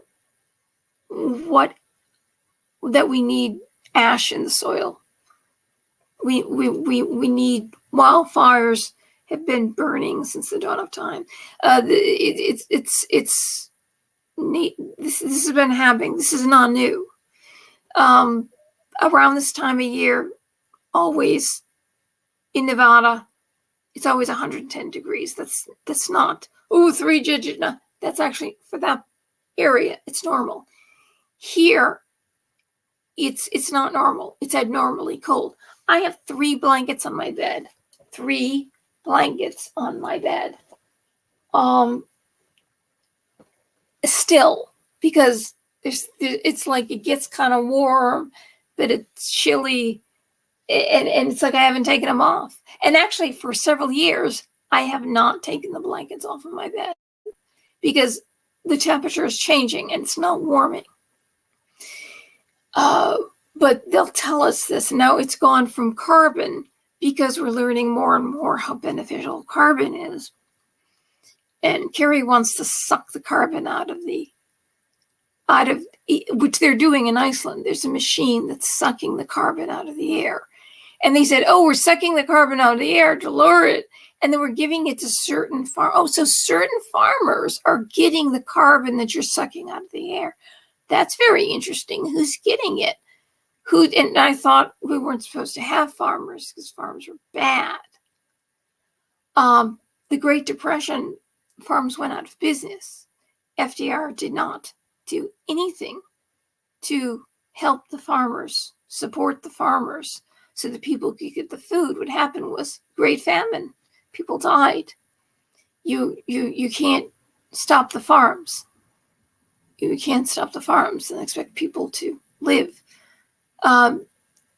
We grow food. If we grow too much food, they're supposed to dump it. Dump the milk, dump the cherries, dump whatever. They're only supposed to grow so much. It's kind of like communism. They're only supposed to grow so much. It's over a certain amount because it would be too cheap in the market. It would be too inexpensive, and you have to get the prices high, which is crazy. But the poor countries are dependent on us to grow that, to grow food, to send over there. And they're also dependent on the ships that need fossil fuel to get over there. Because without, the electricity companies, which need either coal or they need natural gas to create electricity. I'm just counting, I'm sorry. Electricity is created by fossil fuels. It isn't powered by renewables, which are basically killables. And that creates 2% of our energy. But there's no solar at night because a battery can only store energies from fossil fuels. It cannot store it from wind or solar. They haven't figured out a way. It's impossible. There is no way. The only thing is nuclear. And they've designed nuclear plants now that are smaller, they're more compact, and they're much less likely for there to be a nuclear disaster of any kind. And if you count all the forms of energy that we have, including wind and solar, nuclear energy actually has the lowest amount of deaths associated. They all have deaths associated with it. It's like 90. It's very low. In fact, there's a channel called Thoughty2. The word thoughty, like thought with an I and two. And the episode is called The Truth About Green Energy. I'd say watch it. And he'll tell you a lot of stuff that you might not know. And it is surprising that nuclear energy is actually the answer. That's the answer. So if you want clean energy that's available 24/7, you see, the fact that we have these bogus forms of green energy, whatever that actually means, the electric companies who are dependent on fossil fuel could be dependent on nuclear, I guess. It could be. Because wind and solar are intermittent, they go up and down all the time. The electric companies, before the renewables, the electric companies didn't produce as much electricity, and they didn't burn as much fossil fuels to create the electricity, which they say Tesla was getting it free out of the air. It's in the air. We can actually get it for free. And the only person in the world who builds those Tesla vehicles, and he's a genius, he's got Asperger's, but he's like the Asperger's that has got a 500 IQ. He could do it, build that, but a lot of people won't be making as much money. This is tons of money to be made. Free energy, we don't want that. But it's there, it is free. See, what happens is, because wind and solar are intermittent, the electric companies have to jack when it goes low, they have to jack the electricity up again to keep the energy flowing evenly so there are no blackouts. Because it's serious. Hospitals have their own generators, but it could be disaster and death, if suddenly we don't have, people are out of energy. So they're using more fossil fuel. The sustainable crap that's sanitizing the environment is actually using more fossil fuels. And if you care about that and whatever emissions that you don't like, it's using more. It's using more, and there's no way that you can replace one with the other. If the entire world, if it was 98% renewables, which is impossible, you can't do it because you need the electric companies. It's already impossible. And if you switched it around, first of all, you couldn't create the energy, but there wouldn't be any land because you're sanitizing the environment. Can you imagine? It's 2% now, and it's wiping out the environment. It's as much right now. It's as much as 13 states. It's a huge amount of land. And so if you switch that to 98%, how much of the earth is going to be windmills and solar panels that break down in 10 years and you can't bury in the soil? You can't bury in a landfill because it's too toxic, and you can't recycle them. It's like, stop. You're killing everything. Even if you want us all to die, you would think the orcas, you hear the orcas, whales, they're slamming into boats. They're going crazy.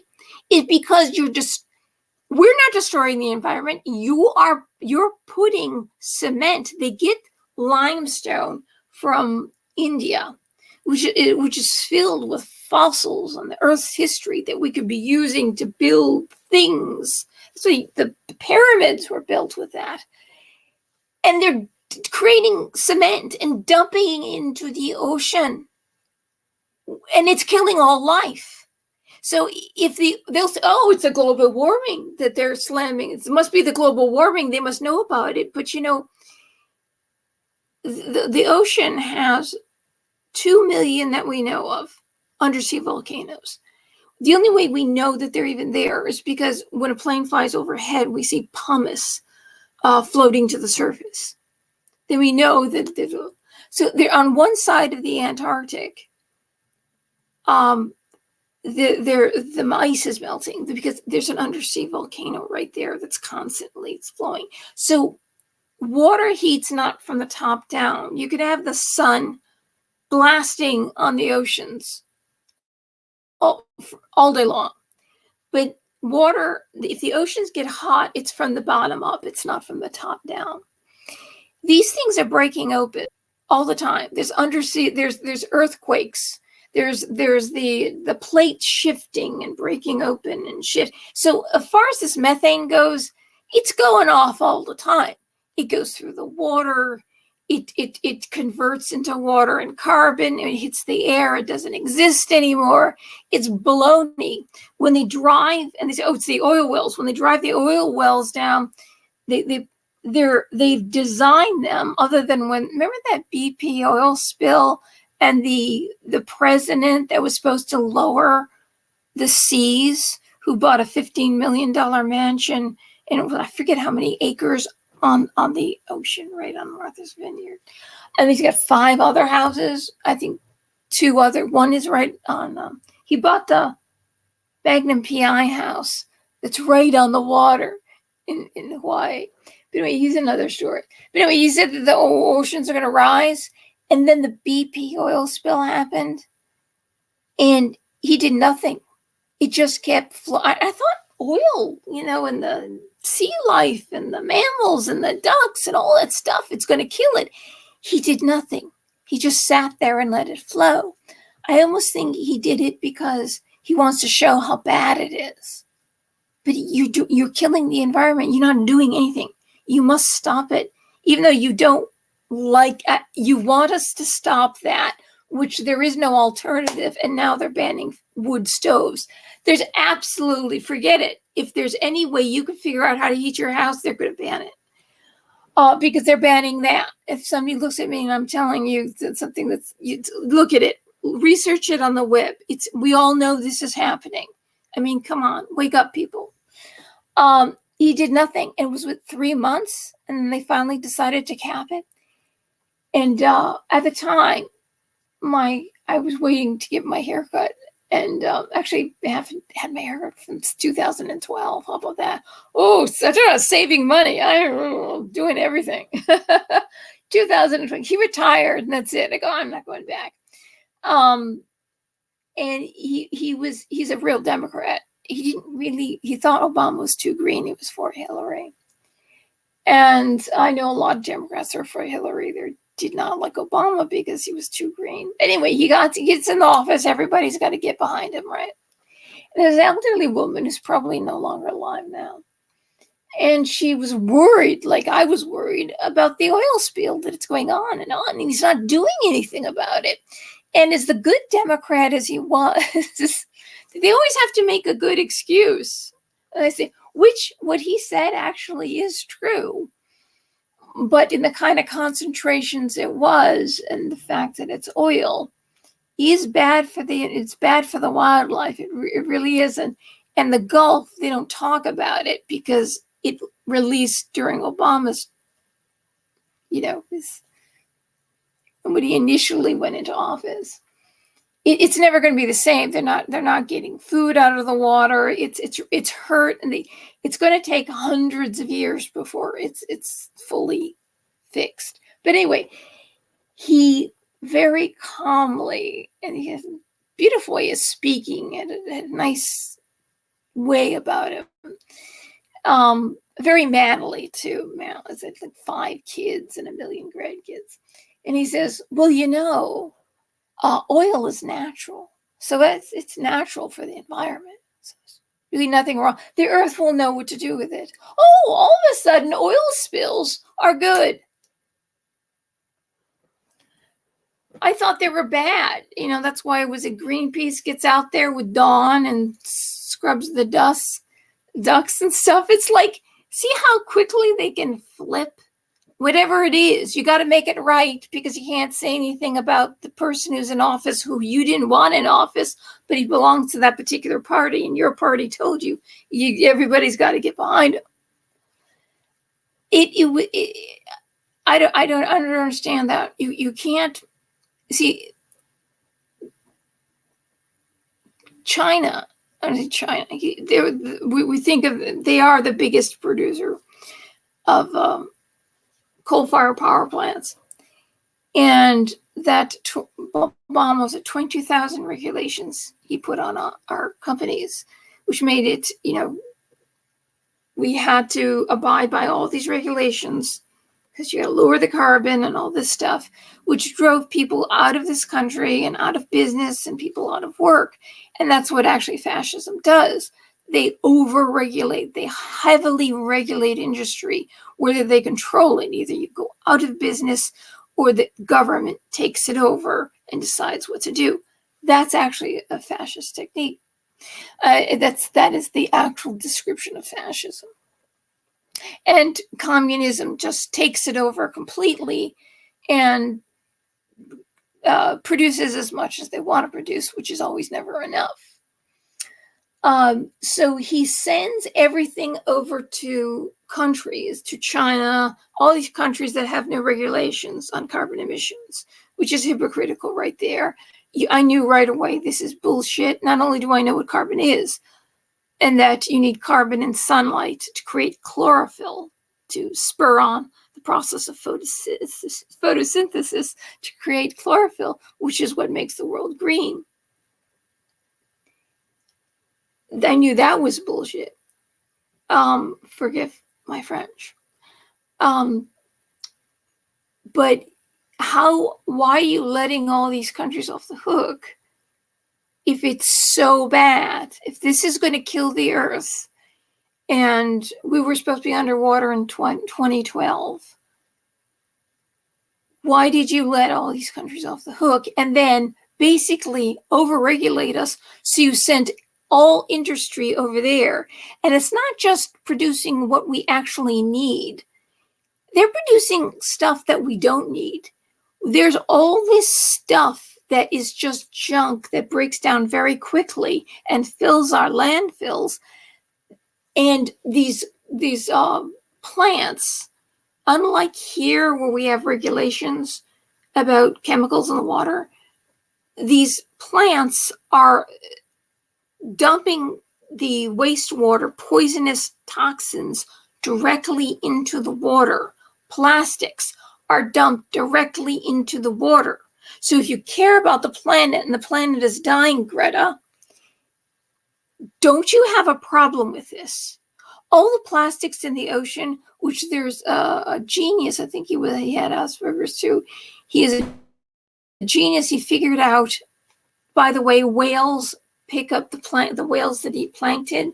They have a net in their mouth and they suck in the plankton. He figured out a way and where to put this device because currents, all the plastic gets drawn by these currents to certain spots, and that's where he's put the device. But 8 rivers, 6 in China and 2 in Africa, which are from plants owned by China in Africa, are all the world's plastics that are in the ocean. You say, oh, it's America. We and our consumption, we have these regulations, and we don't do that. So Parkinson's disease, and you will find this videos and articles that you can find on the web, is directly related to chemicals. In fact, it's directly related to a chemical that was created in the 1920s for dry cleaning. And there are other chemicals that they can use that are safe.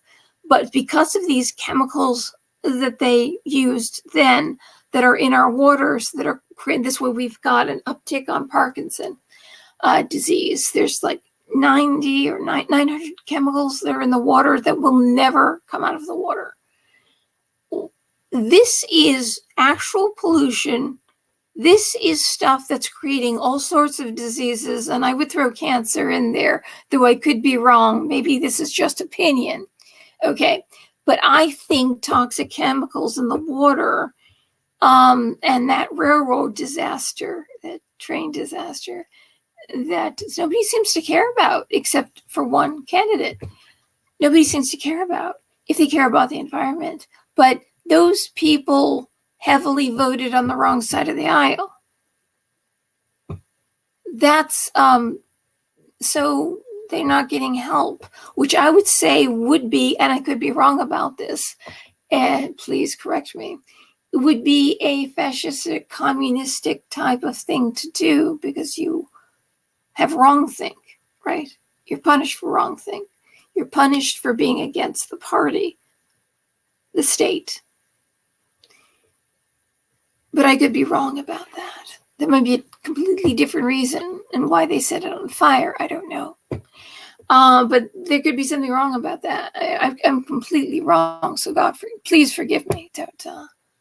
I'm not implying I could be just really stupid. But you see, I think they are diverting us from a problem, a real problem. Chemicals in the water. It's chemicals in the water, it's landfills with toxic things going in. Things that they're mass producing, that break down. Slavery. It's our fault. Though my people weren't even here. Slavery. It's our fault. But to create all this shit, you're using child slave labor. Nobody cares. No, it's our fault. And wait, for some people in the South that belong to a particular party wanted to keep that. Yet it's the Western world, but this is what you're actually doing, okay? You, in general, anybody, not anybody in particular. Please forgive me. My opinion, and my opinion could be wrong. You see, I think it's a diversion from what's really going on. And this whole, there may be UFOs, and I think it's interesting, and there could be. But I think the fact that they're telling us that there's UFOs, they're confirming that they have an actual UFO. All these years, it wasn't military stuff that they've designed, that they've told us, let us believe it's a UFO so other countries don't get our military technology. Now it's UFOs. I say it could still be military technology. That's what I say. Or it's just a complete diversion. So, because they don't think we're that smart, and we pay attention to the shiny objects in the room. Look at Meghan and Harry, what they're doing. Isn't it? Oh, they're so dignified. That's why there's a saying that the monarchy will always survive. You can't beat them. The monarchy always survives. And it makes them look so much better the crazier. That's why I'm wondering, are you two working together? When I first saw her, I said, she's like the fakest fake that ever faked a fake. And she's just in there for the... And when I saw her, I didn't even know what her mixture was. Which, lady, I'm also mixed, okay? So please. And on my father's side of the family, yes, slaves in France. Slaves in France. Of course, the Barbary pirates took 2 million Europeans, including a whole town in Ireland and up to Iceland. And it was sex slavery, and they castrated the men. 1 in every 30 men lived. And they would crucify them in the most horrible ways. That's the Barbary pirates. Nobody talks about that. And that was occurring at the same time as the whole America was founding, all that was going on. That's a lot of people that disappeared. And nobody talks about that slave trade.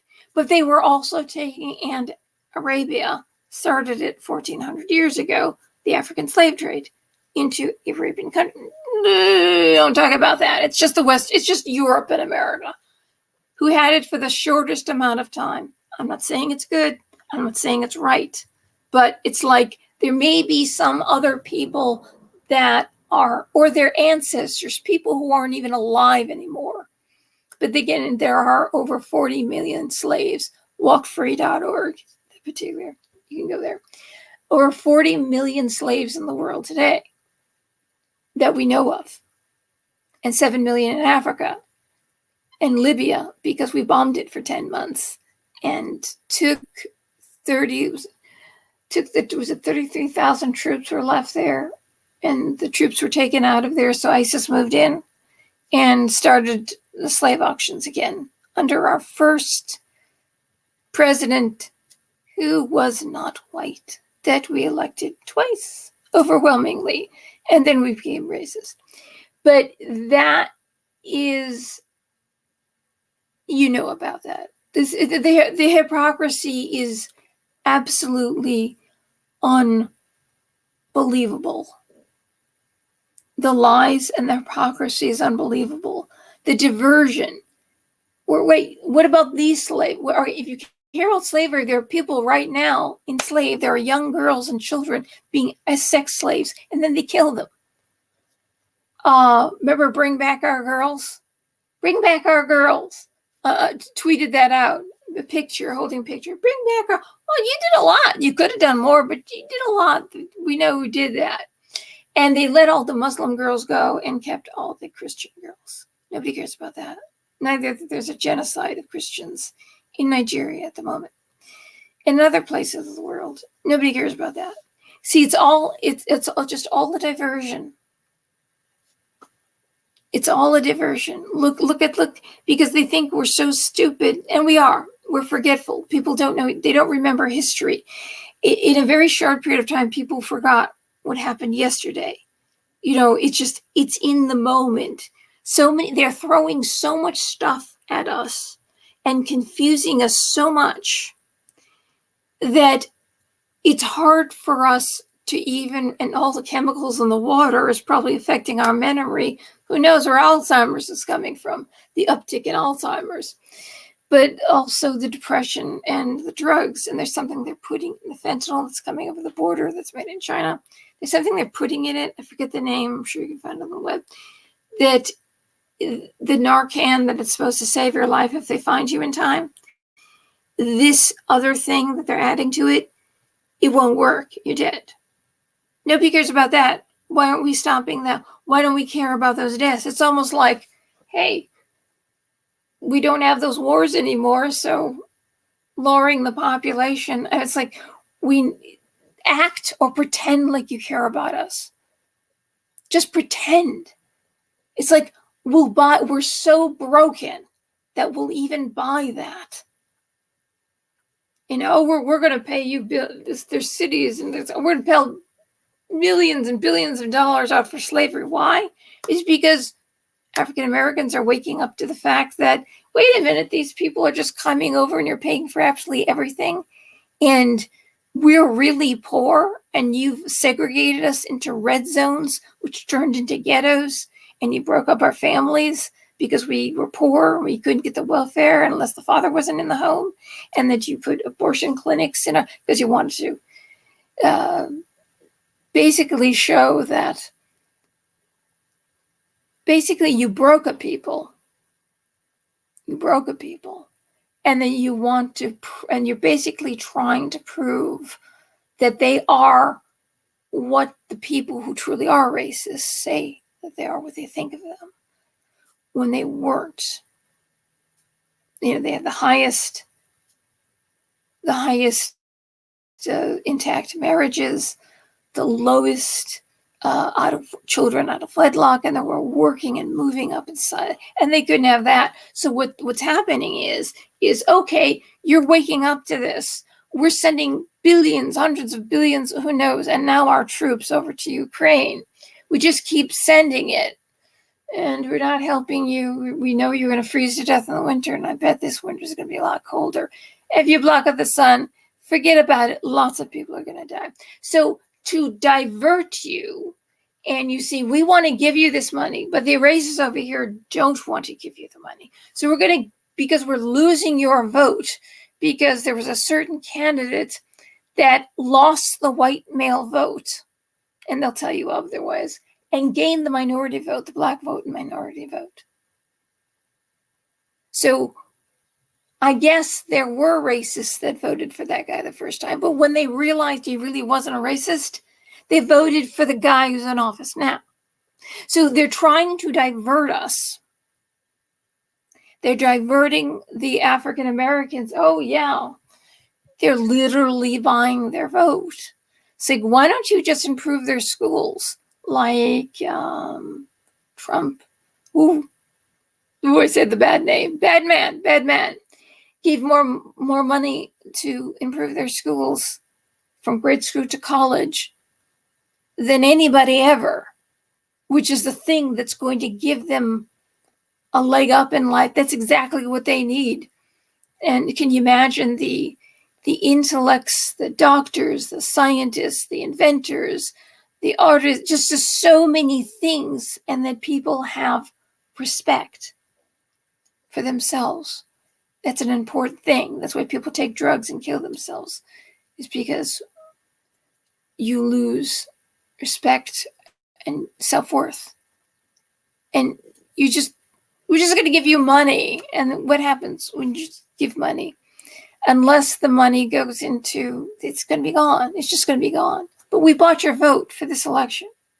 We're not going to help you permanently, but we bought your vote. We're diverting. So you can't complain about how many people are coming over the border and that they're getting taken care of, because we're going to give you money now. And these racists over here don't want to give you any money. See, it's all diversion. It's all diversion. So I entitled this video Back to Basics, or going past to the back. Basically, with what they're throwing at us. Carbon is bad. No, that's the element that created all life. Nitrogen is bad. No, that actually creates the protein that we eat. That's why you got potash, all the nutrients that you get from wood ash. I've got that somewhere. In fact, if I'll find the links and I'll stick it below here, and I'll have it up. Should be up by tomorrow. All those links, but there's nutrients. So basically, all this stuff that and methane, like I said, natural gas is methane. You burn it, it burns clean. Methane, when it hits the air, disappears. When it's in gas form, it hits the air. It dissipates. It's right there. The EPA says it. Exactly. Oxygenate it. It's going to get released and goes up, way up high, and heats the earth. When it hits the oxygen, it turns into something else. I learned that a long time ago. So basically, you're shutting down the farms. You are poisoning the world by letting these companies, just these plants in countries that are off the hook, poison the water. I can't imagine these toxins. We've already proven these toxins cause certain severe health issues that lead to death. I can't imagine. I used to say, why is there so much cancer?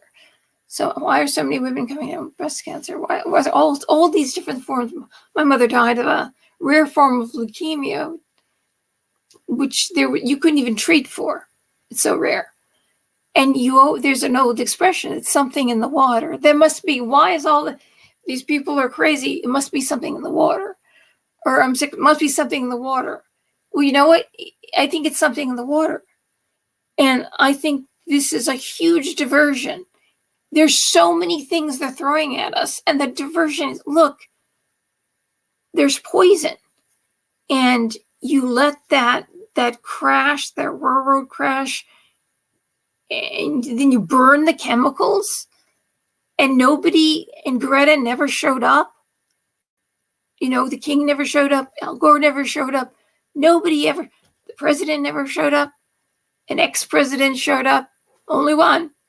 But he's the bad one. He's bad. He's evil. We hate him. All of us hate him here. We all hate him. We will always hate him because you've told us to hate him. So we hate him. Okay. So these people, you care about the environment. See, there's so many things they're throwing at us every single freaking day. There's no let up. And if that doesn't give you, the anxiety doesn't give you cancer alone, the water is going to. Because why aren't they cleaning the water? What about the environment? Aren't these chemicals bad for the environment? What are you trying to save? The environment, what kind of environment are you talking about? Because you're closing the farms, the water systems are poisoned, and the poisons aren't going to be removed. What is it? What is it that you're trying to save? There's an awful lot of stuff that's going to get killed. And guess what? You kill us all off, doesn't make any difference. You've put so much poison and so much trash on this earth. You've killed off swaths of land and the water, and the orcas are going nuts. You've no place to put this stuff. So even if we're all dead, you're going to live in a world with chemicals. You're going to be left with this. So even if there's too many people and you want to kill us off because you think we're not creating any of this, you sold it to us. You sold it to us as good. We know what's good and what's bad. We know organic is good. We know green things are good. We know farms are good. That used to be a good thing because it absorbs carbon. It absorbs the waste from factories. We know this, except we have a generation people are forgetting. And recently, a huge amount of elderly people died in the past 3 years. The people who remember all this stuff. But if they're getting Alzheimer's at such a high rate, for some reason, I don't know, we should figure that out. There's also things that the wisdom that they had, they don't remember to tell us. Or grandpa and grandma know nothing because they lived in a different age. But we know science. Science says this. But science used to say something else. But you can see it before us. So we are being diverted. And it's like you're still creating a world. Even if we're all dead, you kill all the people from this lower class off. And it's going to be, that's why we need to unite and be together. It doesn't matter what religion, ethnicity, or color, or career, anything. You're on this level. You are below them. If you think that you adhere to this and that you're going to get saved, you're not.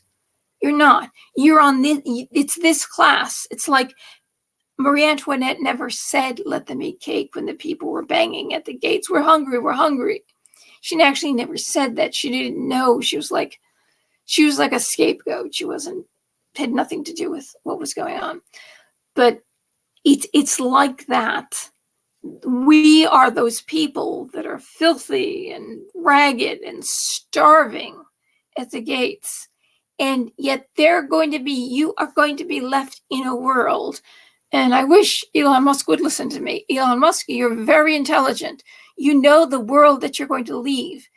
If you eliminate an entire lower class, of course you have all of us, and then you can burn us all and work that back into the soil, and you can eat that. That's because you know carbon is good. You know that ash in the soil is good. You know that. So maybe that's what they're planning. But you still have poison. Maybe you already know how to take the poison out of the water, but water goes everywhere. Water is everywhere. You know, that's the source of all life. It's water, just like Ben Stiller in Zoolander said, water is the essence of life. That was a funny movie. I don't know if all his movies are funny, but that was actually pretty funny. You've got all this trash and chemicals, and maybe they are planning to bring it to Mars and dump it. Maybe they have a plan, but somehow it's like I see a lot of damage. And even if you get rid of us, you burn us all, you turn us into the soil, there's so much destruction that your answers are actually destructive. That I can't see where the world that you're creating is going to be good. Besides, you've got a bunch of people whose idea is to lower the population. They're people that don't matter. This group of people don't matter. You know, it's like you segregate, like just like I said in my video about the overturning of a certain thing, that you're killing your life is less meaningful when you say there's a category where you dehumanize someone and say that at this point you're not a human, or a person can decide whether you're actually a human being or not. Like they had the Spain, the king of Spain held a court, like what is a human being, when they encountered the Spanish conquistadors were filling South America. And the Pope said, the missionaries said that they were mistreating the people of South America.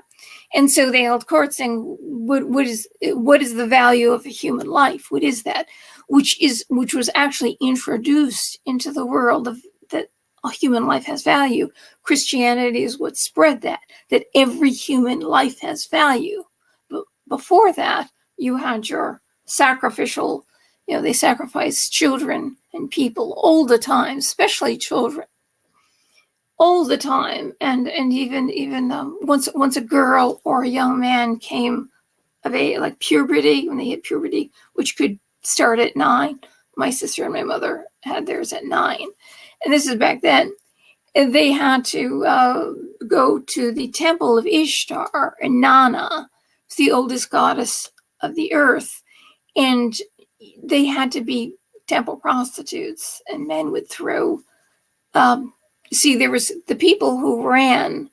This is totally connected to what's going on today. See, the people who ran everything said, well, we'll have them go and they'll earn their keep. And after they do that, then they will be fully women or fully men.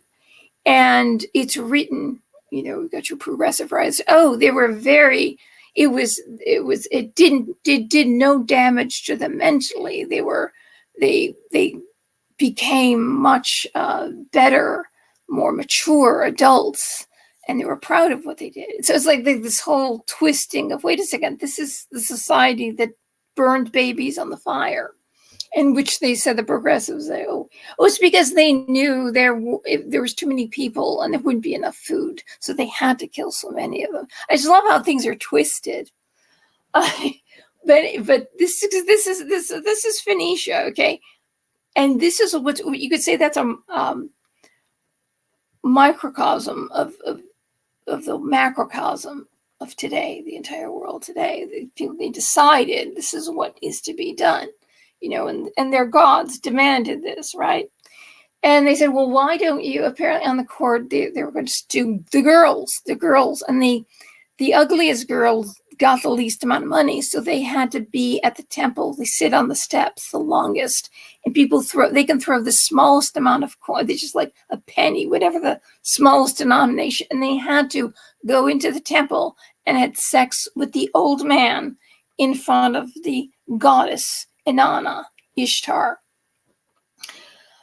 And there was, and God love them. I mean, there's heterosexual men, and there were men that were not heterosexual, and they wanted young men because they wanted their keep too. So she's a fertility goddess. So the idea is fertility, even though they weren't to have children, and the children that are born are no more. If they are born, they say, hey, we'd like to. So we kind of see this like the rationale of your end, what you want. Well, we'll just tell them the goddess wants this. This is fertility. Wait a second, but if it's 2 men, it's not really fertility, is it?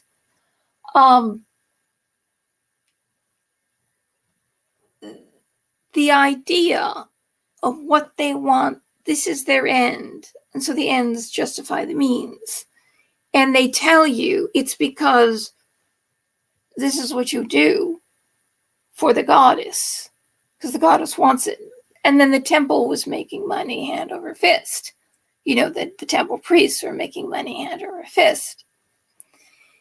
And it says a lot about the people above who decide these horrific things for innocent, young, essentially children, and then the babies.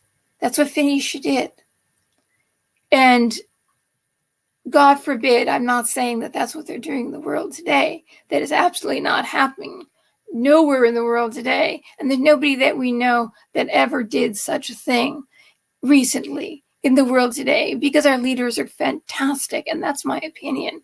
And the smarter they are, the wealthier they are, the more powerful they are, the better they are, because they knew so much more than us. But I'm talking about Phoenicia, ancient Phoenicia.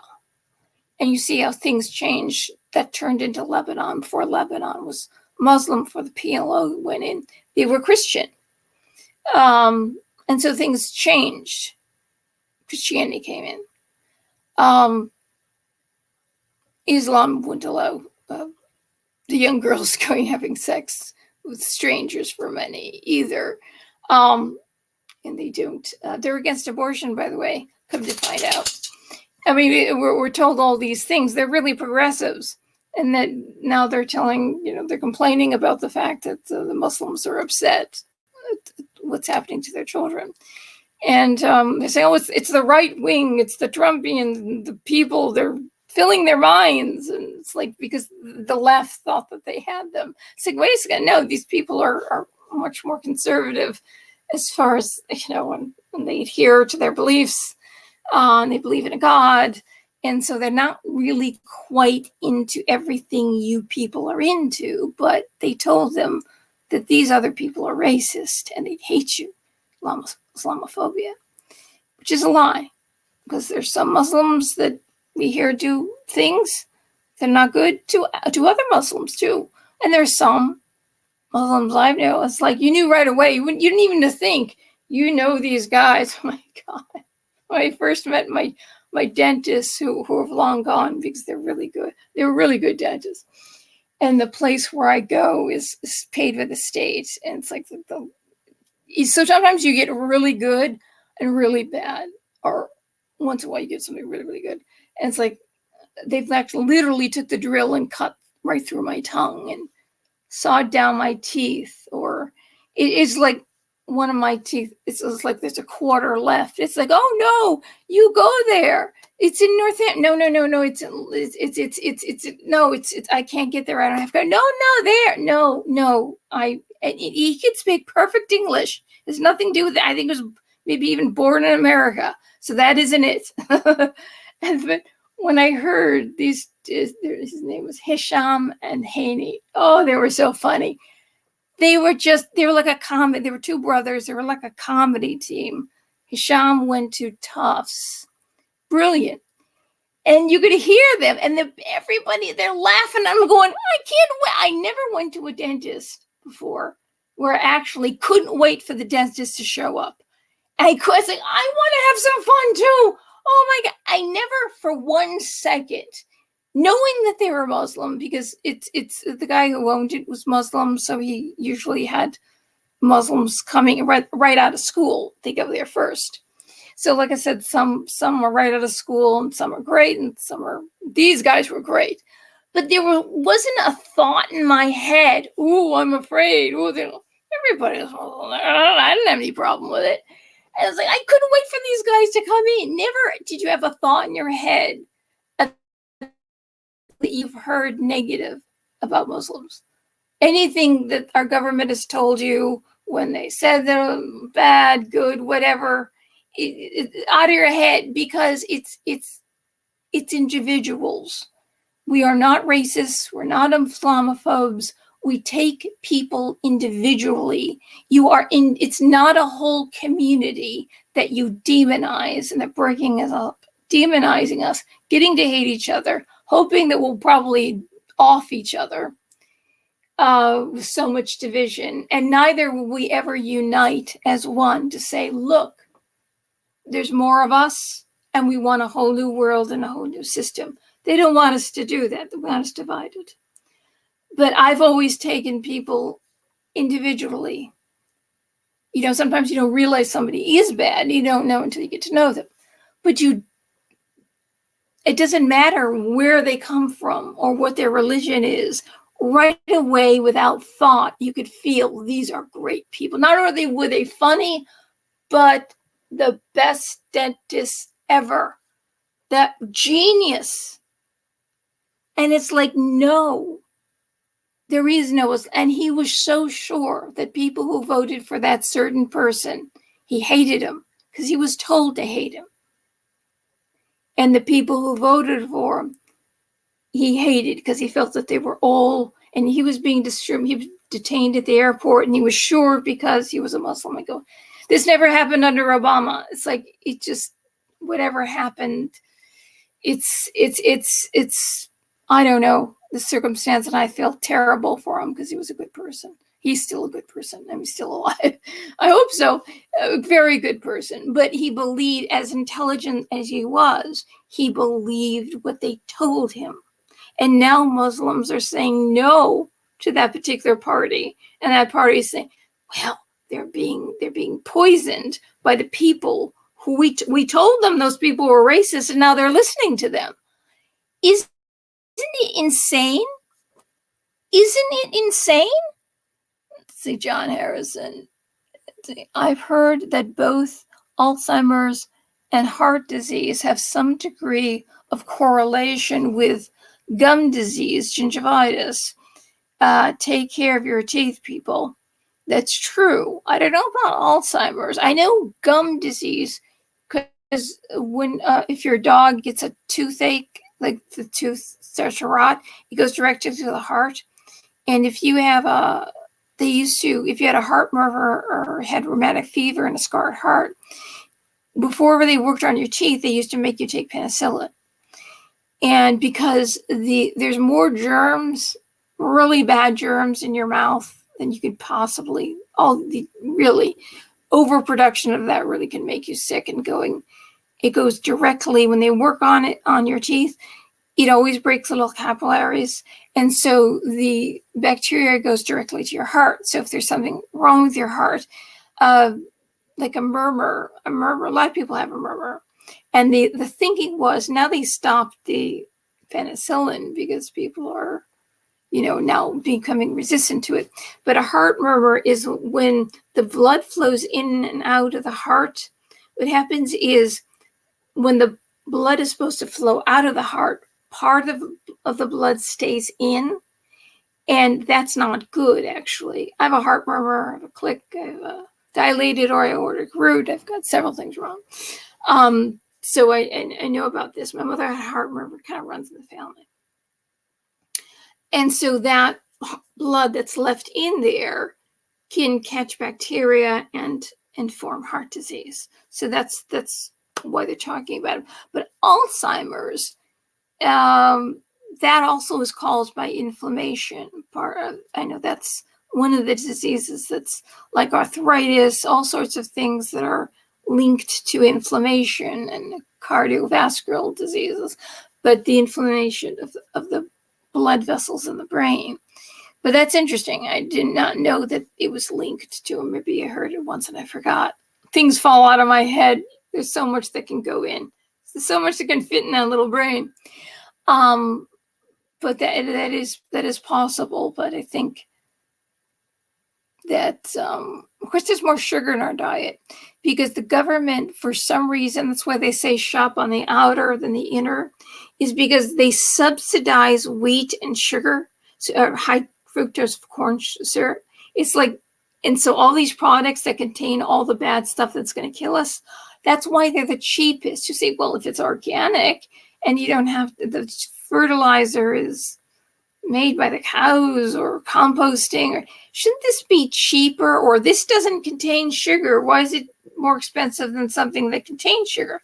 Because something with sugar is subsidized something. Just because they're leaving the sugar out, it's more expensive. So you are more inclined to buy these things, and it's sugar and wheat. Sugar causes all that inflammation. If you have arthritis, you shouldn't take sugar because it causes inflammation. And what happens is it causes a blister in the arteries, the inflammation, and then plaque builds up in there, but the blister pops.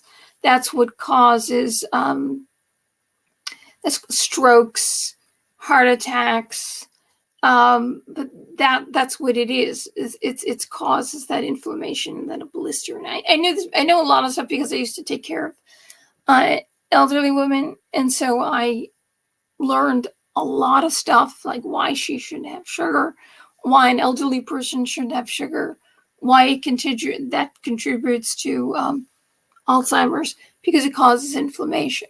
So it's like there's a lot of stuff. And then I took care of my own parents. So there's just, I always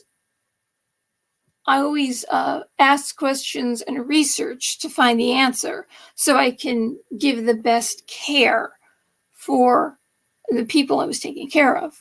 You know, whatever job I had, I always researched it from the ground up. And that's why I just learned so much stuff. So yeah, like you're talking, I was like, oh yeah, I can go on and one comment, I can go on and talk about all these other levels just people don't know about. That's why you should cut sugar out of your diet. Honey is much better. They say stevia. Stevia is natural. Make sure it's natural. I kind of question stevia, but honey works on the body differently than sugar, than other things. And raw honey is the best with all the enzymes. And you could dress wounds with it because it stops bacteria from growing. Oh, don't remind me of how people have glorified the abomination that was the French Revolution. That was, I'm not glorifying the French. That's what led to, what a horrific thing. I mean, they were killing people that were a part of it, or the guy who invented the guillotine was also guillotined. You know, Tale of Two Cities. At the end, the guy who gets killed at the end, he takes the place of someone else on the scaffold instead of having the other guy. Probably eventually lost his head. That's the way things work. But I never forget. I was writing a book report on it, and I drew a picture, and I decided, I want to do a book report on this, Tale of Two Cities. And my mother went to parochial school. When you got out of parochial school in those days, it was like getting a college degree. You learned nothing in college, but you could ask my mother, quote anything from because they taught all pieces of classical literature. She memorized. She had to memorize. And I will never forget. I'm upstairs in my room and I'm writing this. And what's the end of the Tale of Two Cities, Ma? And then she's up the hill of the stairwell. She's saying, "It's a far, far better thing that I do than I've ever done. It's a far, far better place that I go than I've ever been." It is. And I remember that, not from the book. I started to read it, and I put it down. I never read the book. And so I didn't learn it from the book, one of the many books that I didn't read. But I remember that solely. I never read it. I never even saw the movie. I remember that from my mother saying that. I heard it. I wrote it down. That was it. Sent to the book report. Never got it back. So the teacher kept everything. It was one of those kind of teachers. I even drew beautiful pictures and with my book reports, and you were supposed to present something, and she never gave them back. But I remember that. And that was a long time ago. We're talking grade school. It was a long, long time ago. I never forgot that. That was amazing. Anyway, so let's say Brando, it's got electrolytes, idiocracy. What's that? What's Brando? Marlon Brando? Ouch. I'd like to respond to it, but I don't know. Electrolytes, they say that too much water can flush. They're saying this now, and I learned this ages ago from the mother of the little boy I used to babysit. She was a biochemist, and she said that water can actually flush you out, and you should always put a little bit of juice of some kind in the water mix something with it, so the minerals and everything are kept in your body. And as it turned out, they're saying that that's right. And I learned this years and years and years ago. She was absolutely right about that. And she was against VA.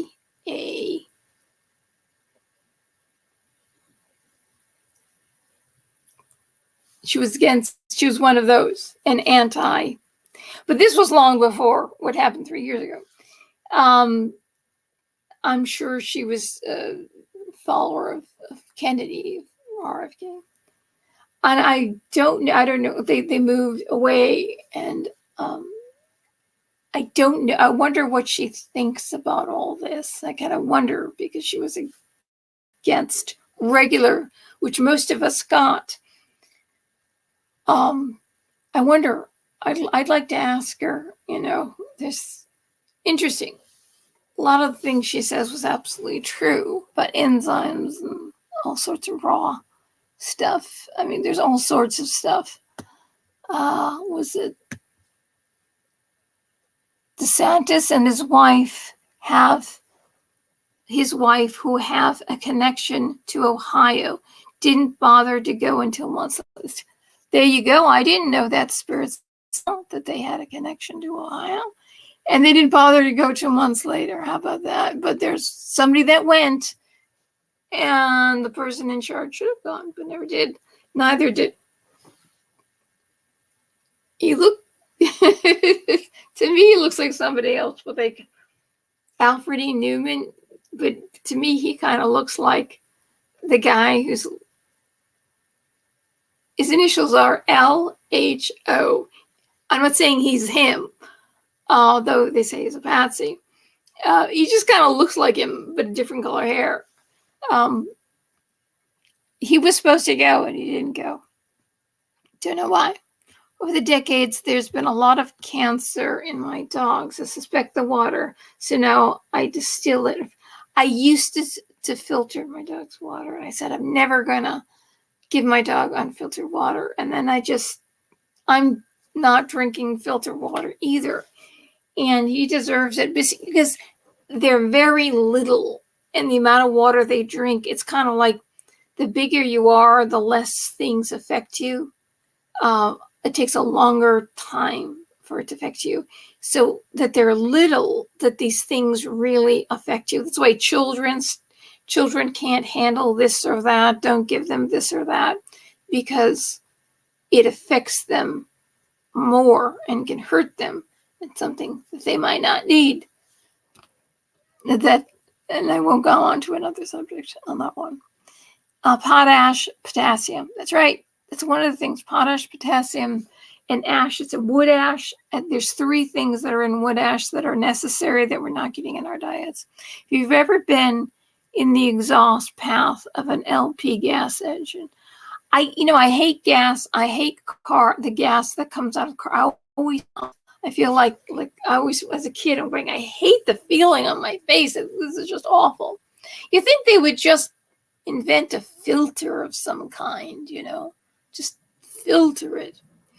But at the same time, it still is the plants, it goes in the air and down.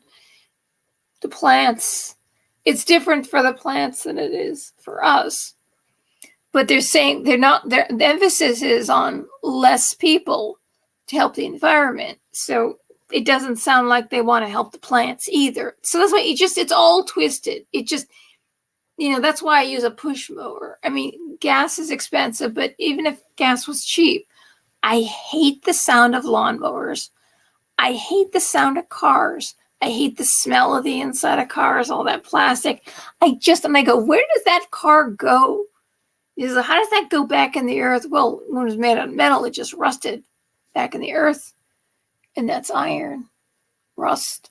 And that's actually beneficial. It ends up being beneficial. But the plastics and all that stuff, so I don't have a car. And I walk everywhere, and I have a push mower. Because I don't like that. I just don't. And I was push mowing all day today. Boy, oh boy. Let's see. They couldn't even give us a $2,000 check. God, if they could, God, I would do anything. I mean, it means nothing to these billionaires, but like a few $1,000s would go directly to the city, but it would help me out so much. I need more than a few thousand, but a few thousand would be good because I'd be almost, not quite halfway there. But I need to give them. Oh, I know it's.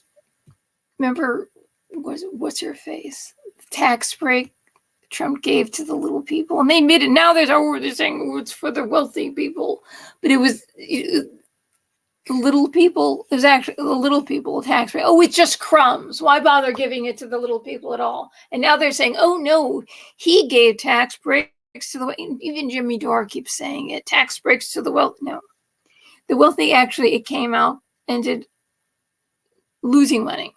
And it was the little people that ended up really getting a break.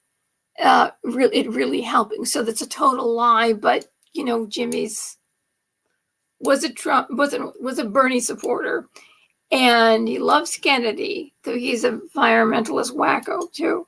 I mean, he's great, but he's into all this environment. So I wonder if he's one of those. What do you call it? Not a decoy. I forget the word. A ringer. Is he a ringer? They claim to hate him. Well, if we hate him, like we hate Trump, and people love Trump, then if we hate Kennedy, maybe they will for Kennedy. And then we'll get all our environment stuff.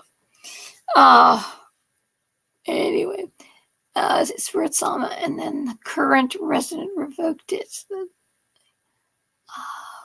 Seems to me that they'd be wiser to court the Hispanic vote. Well, the Hispanic vote is, are you talking about the left or the right?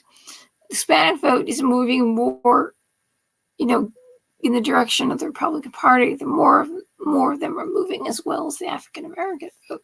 That's why they're going to pay them for slavery that the Democrat Party did. Let's see, there's new.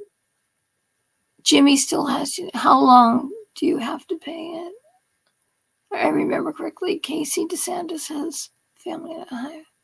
How long do you have to pay it? Jimmy still has TDS. That's right. Oh, Jimmy Dore. That's right. He can't. I saw him in person too, and he can't. He just can't. He still said, and he gave tax breaks to the.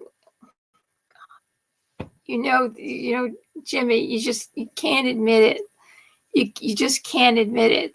And Trump has been like on both sides of the aisle. I think it just he's just kind of. He's not a part. That's why they all hate him. He's not a party man. He doesn't adhere to the ideals of any party. I think he just adheres to what's right and what the people need at the time. If this party is offering it, if that party is offering it, or if it's essentially his own political idea, which in my opinion, let's say we can't say it's good. So I don't know, because I don't know anything.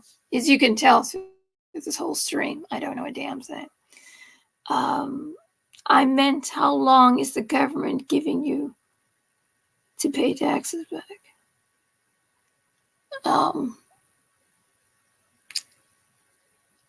I hate to tell you what the law is, because it's very, very, very sad and very screwed up. So I kind of don't know. I live on pins and needles. It's supposed to be, once you get the notice, it's immediate. But I'm just hoping. So I'm giving a chunk of whatever I give her every month, a whole big chunk. It's way too much that I'm living on. A little over $500. And that's to pay bills. And that's to pay all the stuff. Like the internet is so ridiculously expensive. It's like, why can't that be cheap? Cell phone, internet, you can't live without those damn things. Why can't these things be cheap? That takes a huge hunk out of what's left. And the electricity is skyrocketing. It's just impossible. So I know I should have a long time ago, when some wealthy men wanted to. One wanted me to be a mistress, the other one wanted me to marry him. I didn't trust either of them.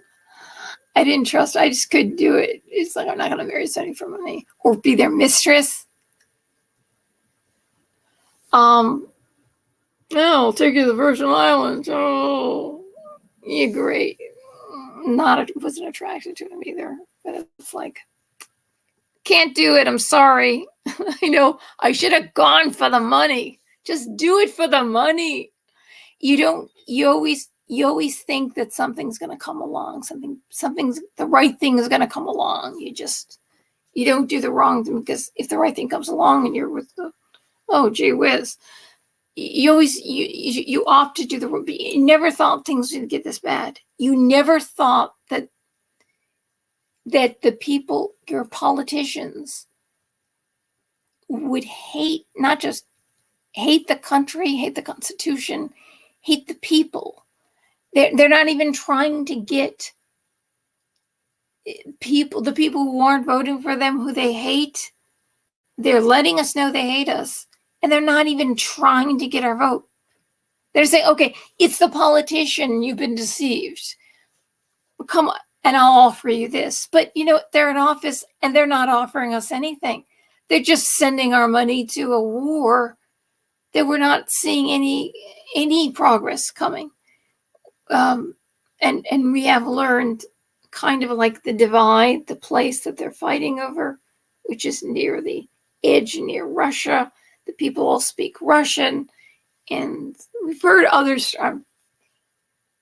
Let's see, Jimmy Dore has been able to talk about it. Some people are able to talk about it and put it in certain, I don't know, but I can't talk about it. But I assume, because if you're watching me, I think you're educated already on a lot of the things that are out there, and a lot of the things that I'm saying, I'm sure you already know. That's why you're here, because So a lot of things I probably don't even need to say, but it's all questionable. Russia has a GDP lower than Italy. Italy's GDP is a little better because China's buying up Italy, and they're producing textiles there in northern Italy. But still, huge country we're talking about compared to a very little country. But everybody wants olive oil and tomatoes, Oh, the best, by the way, I found the best frozen pizza that to me tastes like better. A lot of stuff that's when you go to a pizza place, it's not even good. It's like, to me, it's not good. Most of them aren't that good. But the best one is Newman's Margarita Pizza. It's brick oven baked, the crust, and it's imported from Italy, and it costs the same as everything else, and it's on sale. I'm going, this is the best. This is as good as like a good pizza in a really fine pizza place, fine Italian restaurant, good pizza. And of course, you can always add. Margarita has tomato, basil, and fresh mozzarella. You can always add more fresh mozzarella. Of course, you can always do that. And then I say there's fresh basil on it, but then you bake in the oven. But a real margarita, you get yourself some fresh basil, and you can slice it up like confetti and put it over the top right when it comes out of the oven. That way it steams and wilts a bit, and it's nice and fresh, and it doesn't turn color, and it gets overcooked. It has a different flavor. You have that freshness to it. Confetti, always cut it like confetti. It's attractive, and it doesn't, if you cut it the wrong way, you chop it, it turns color, and the flavor isn't right. What you do is you take the opal shaped basil leaves, and you lay one on top of another. So you stack them up nice and even. Then you take the side, not from the end where the stem is or the tip, the tip that looks like this, right? The side, you roll it up as tight as possible, like you're rolling a nice cigar, right? But not completing. You roll it up, and then you've got it's a nice roll, nice tube. Then you take a nice sharp knife, don't cut your fingers, and you slice it down, you slice edges off. And then you make confetti. It looks like confetti. I think you know what I'm talking about. That's how you cut basil. And if you cut it like that, rather than just putting big basil leaves on, it makes it go further. You spread out the flavor. But you do that and you throw that on there right after it comes out of the oven. That's the way to do it. I was thinking that it would be a good idea. I should start every show with an Italian, or end the show with an Italian cooking tip. So, to me, it's Italian. It really doesn't take much to make food good. Don't overdo anything. If things are fresh, things are simple. Think of a margarita pizza, very simple.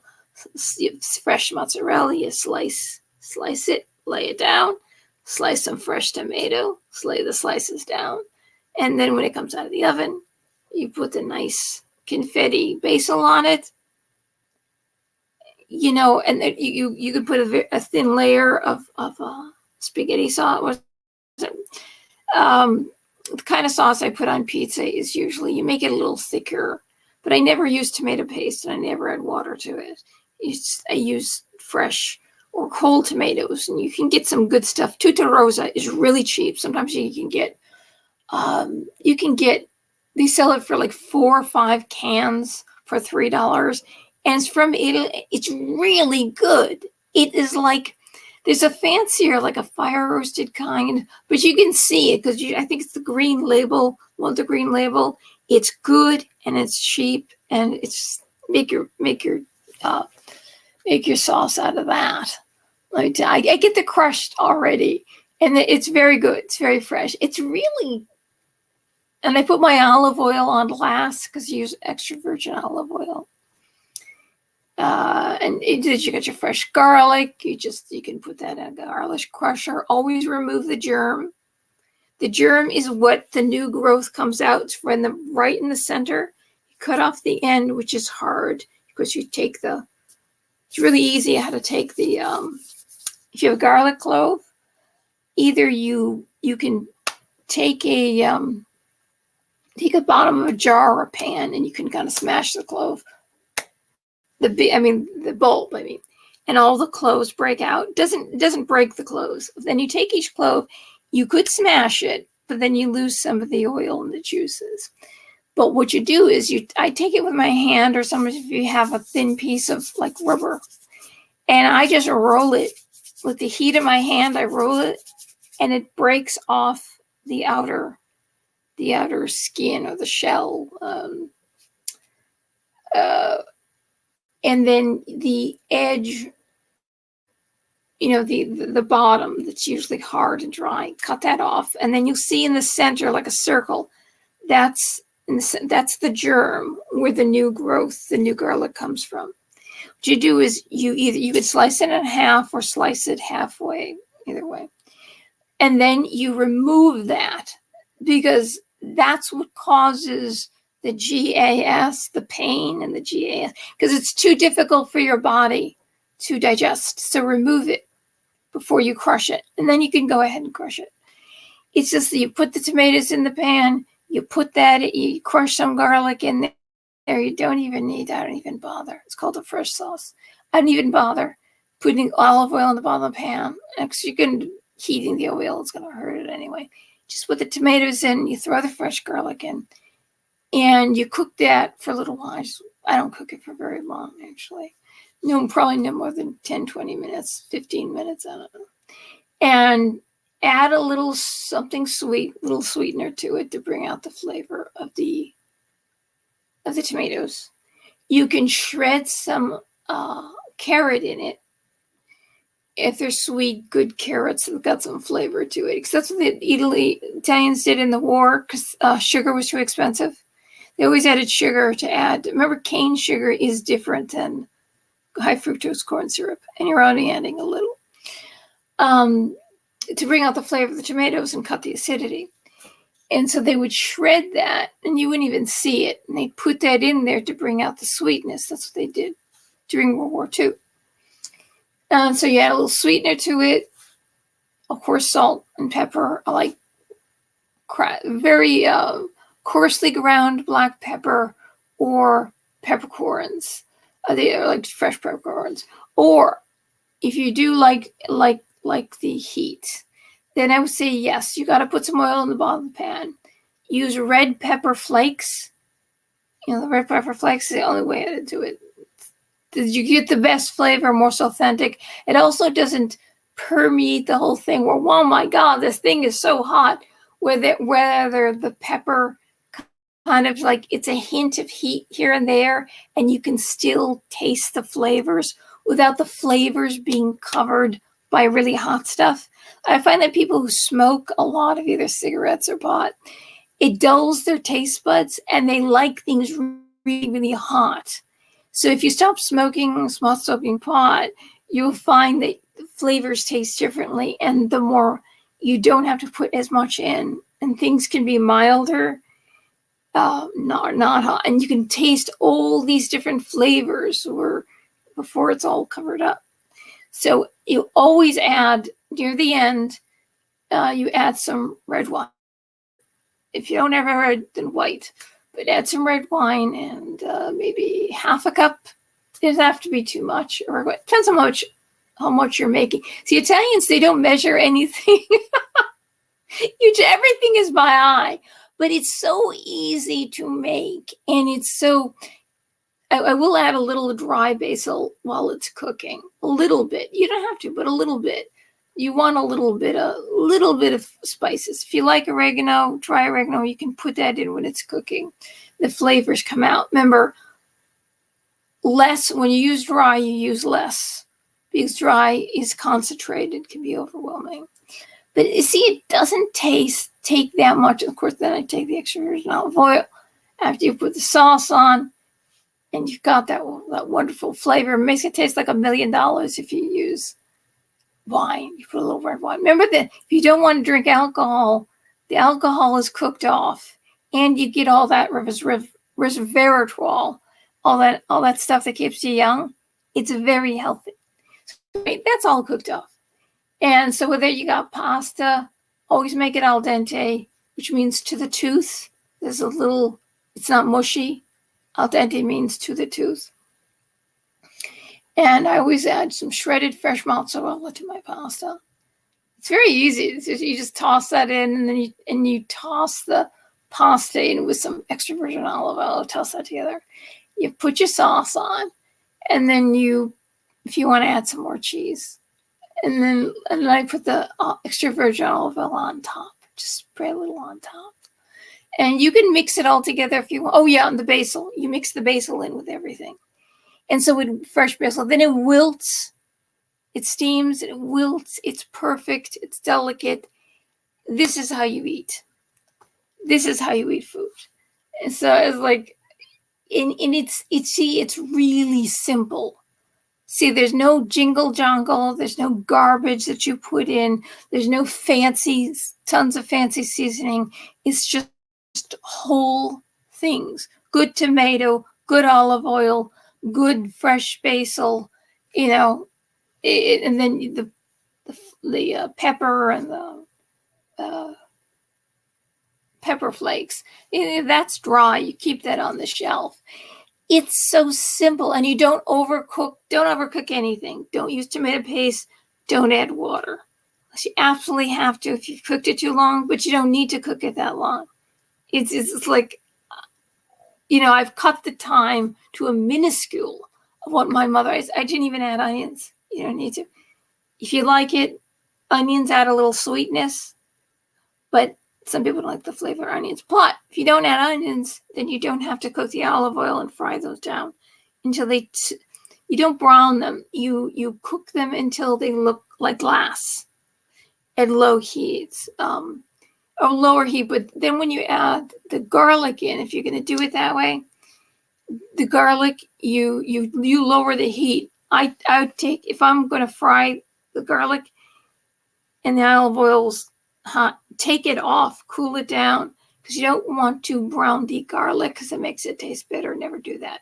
But the second you add the tomatoes in, it will stop the browning process. Or if you, let's say, if you didn't add tomatoes and you add a little wine, that will stop the browning process too.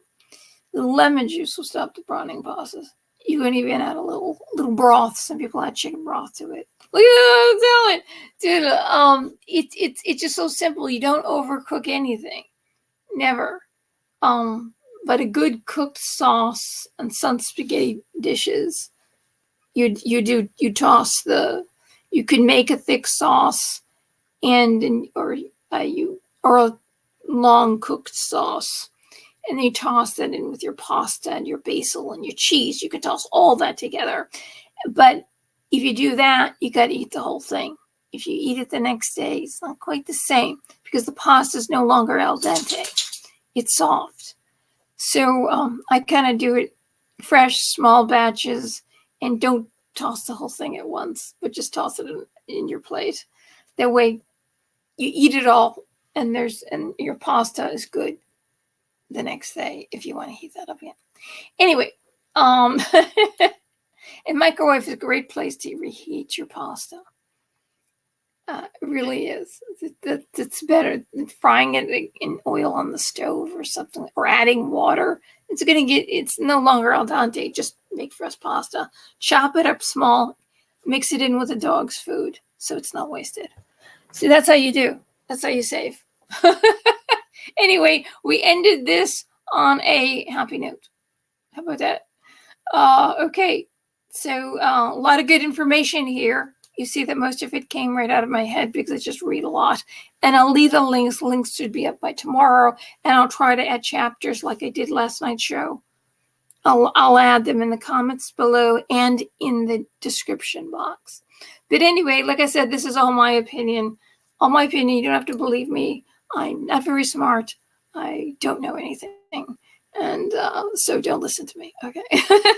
God bless all of you. And tomorrow we have, it's on Mark.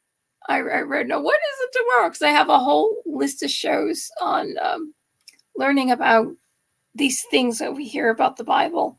Oh, this is not wrong. This was added, this was subtracted, or this means something. All these things that you hear from Bibles. I'm going to explain everything. And it's going to be hopefully it's going to be interesting, but that's going to be tomorrow night. So hope to see you then. Anyway, yeah, I think it's the one about the Mark, the ending was added, and there's a whole backstory on it. It's really interesting. But anyway, and it also makes me I always felt there was something about it. Every time there's one verse in Mark that every time I read it, and I go, why is this in the rosary? This shouldn't be, because this is actually against. I'll tell you tomorrow night. I go, it just made me feel there's something about this that isn't right because of another teaching of Jesus. Something about this isn't right. So that particular verse is a part of the ending of Mark that wasn't in the original manuscripts, the oldest manuscripts that we have. So it's kind of a relief. I think it's a relief, by the way. And without that, when you kind of see that, okay.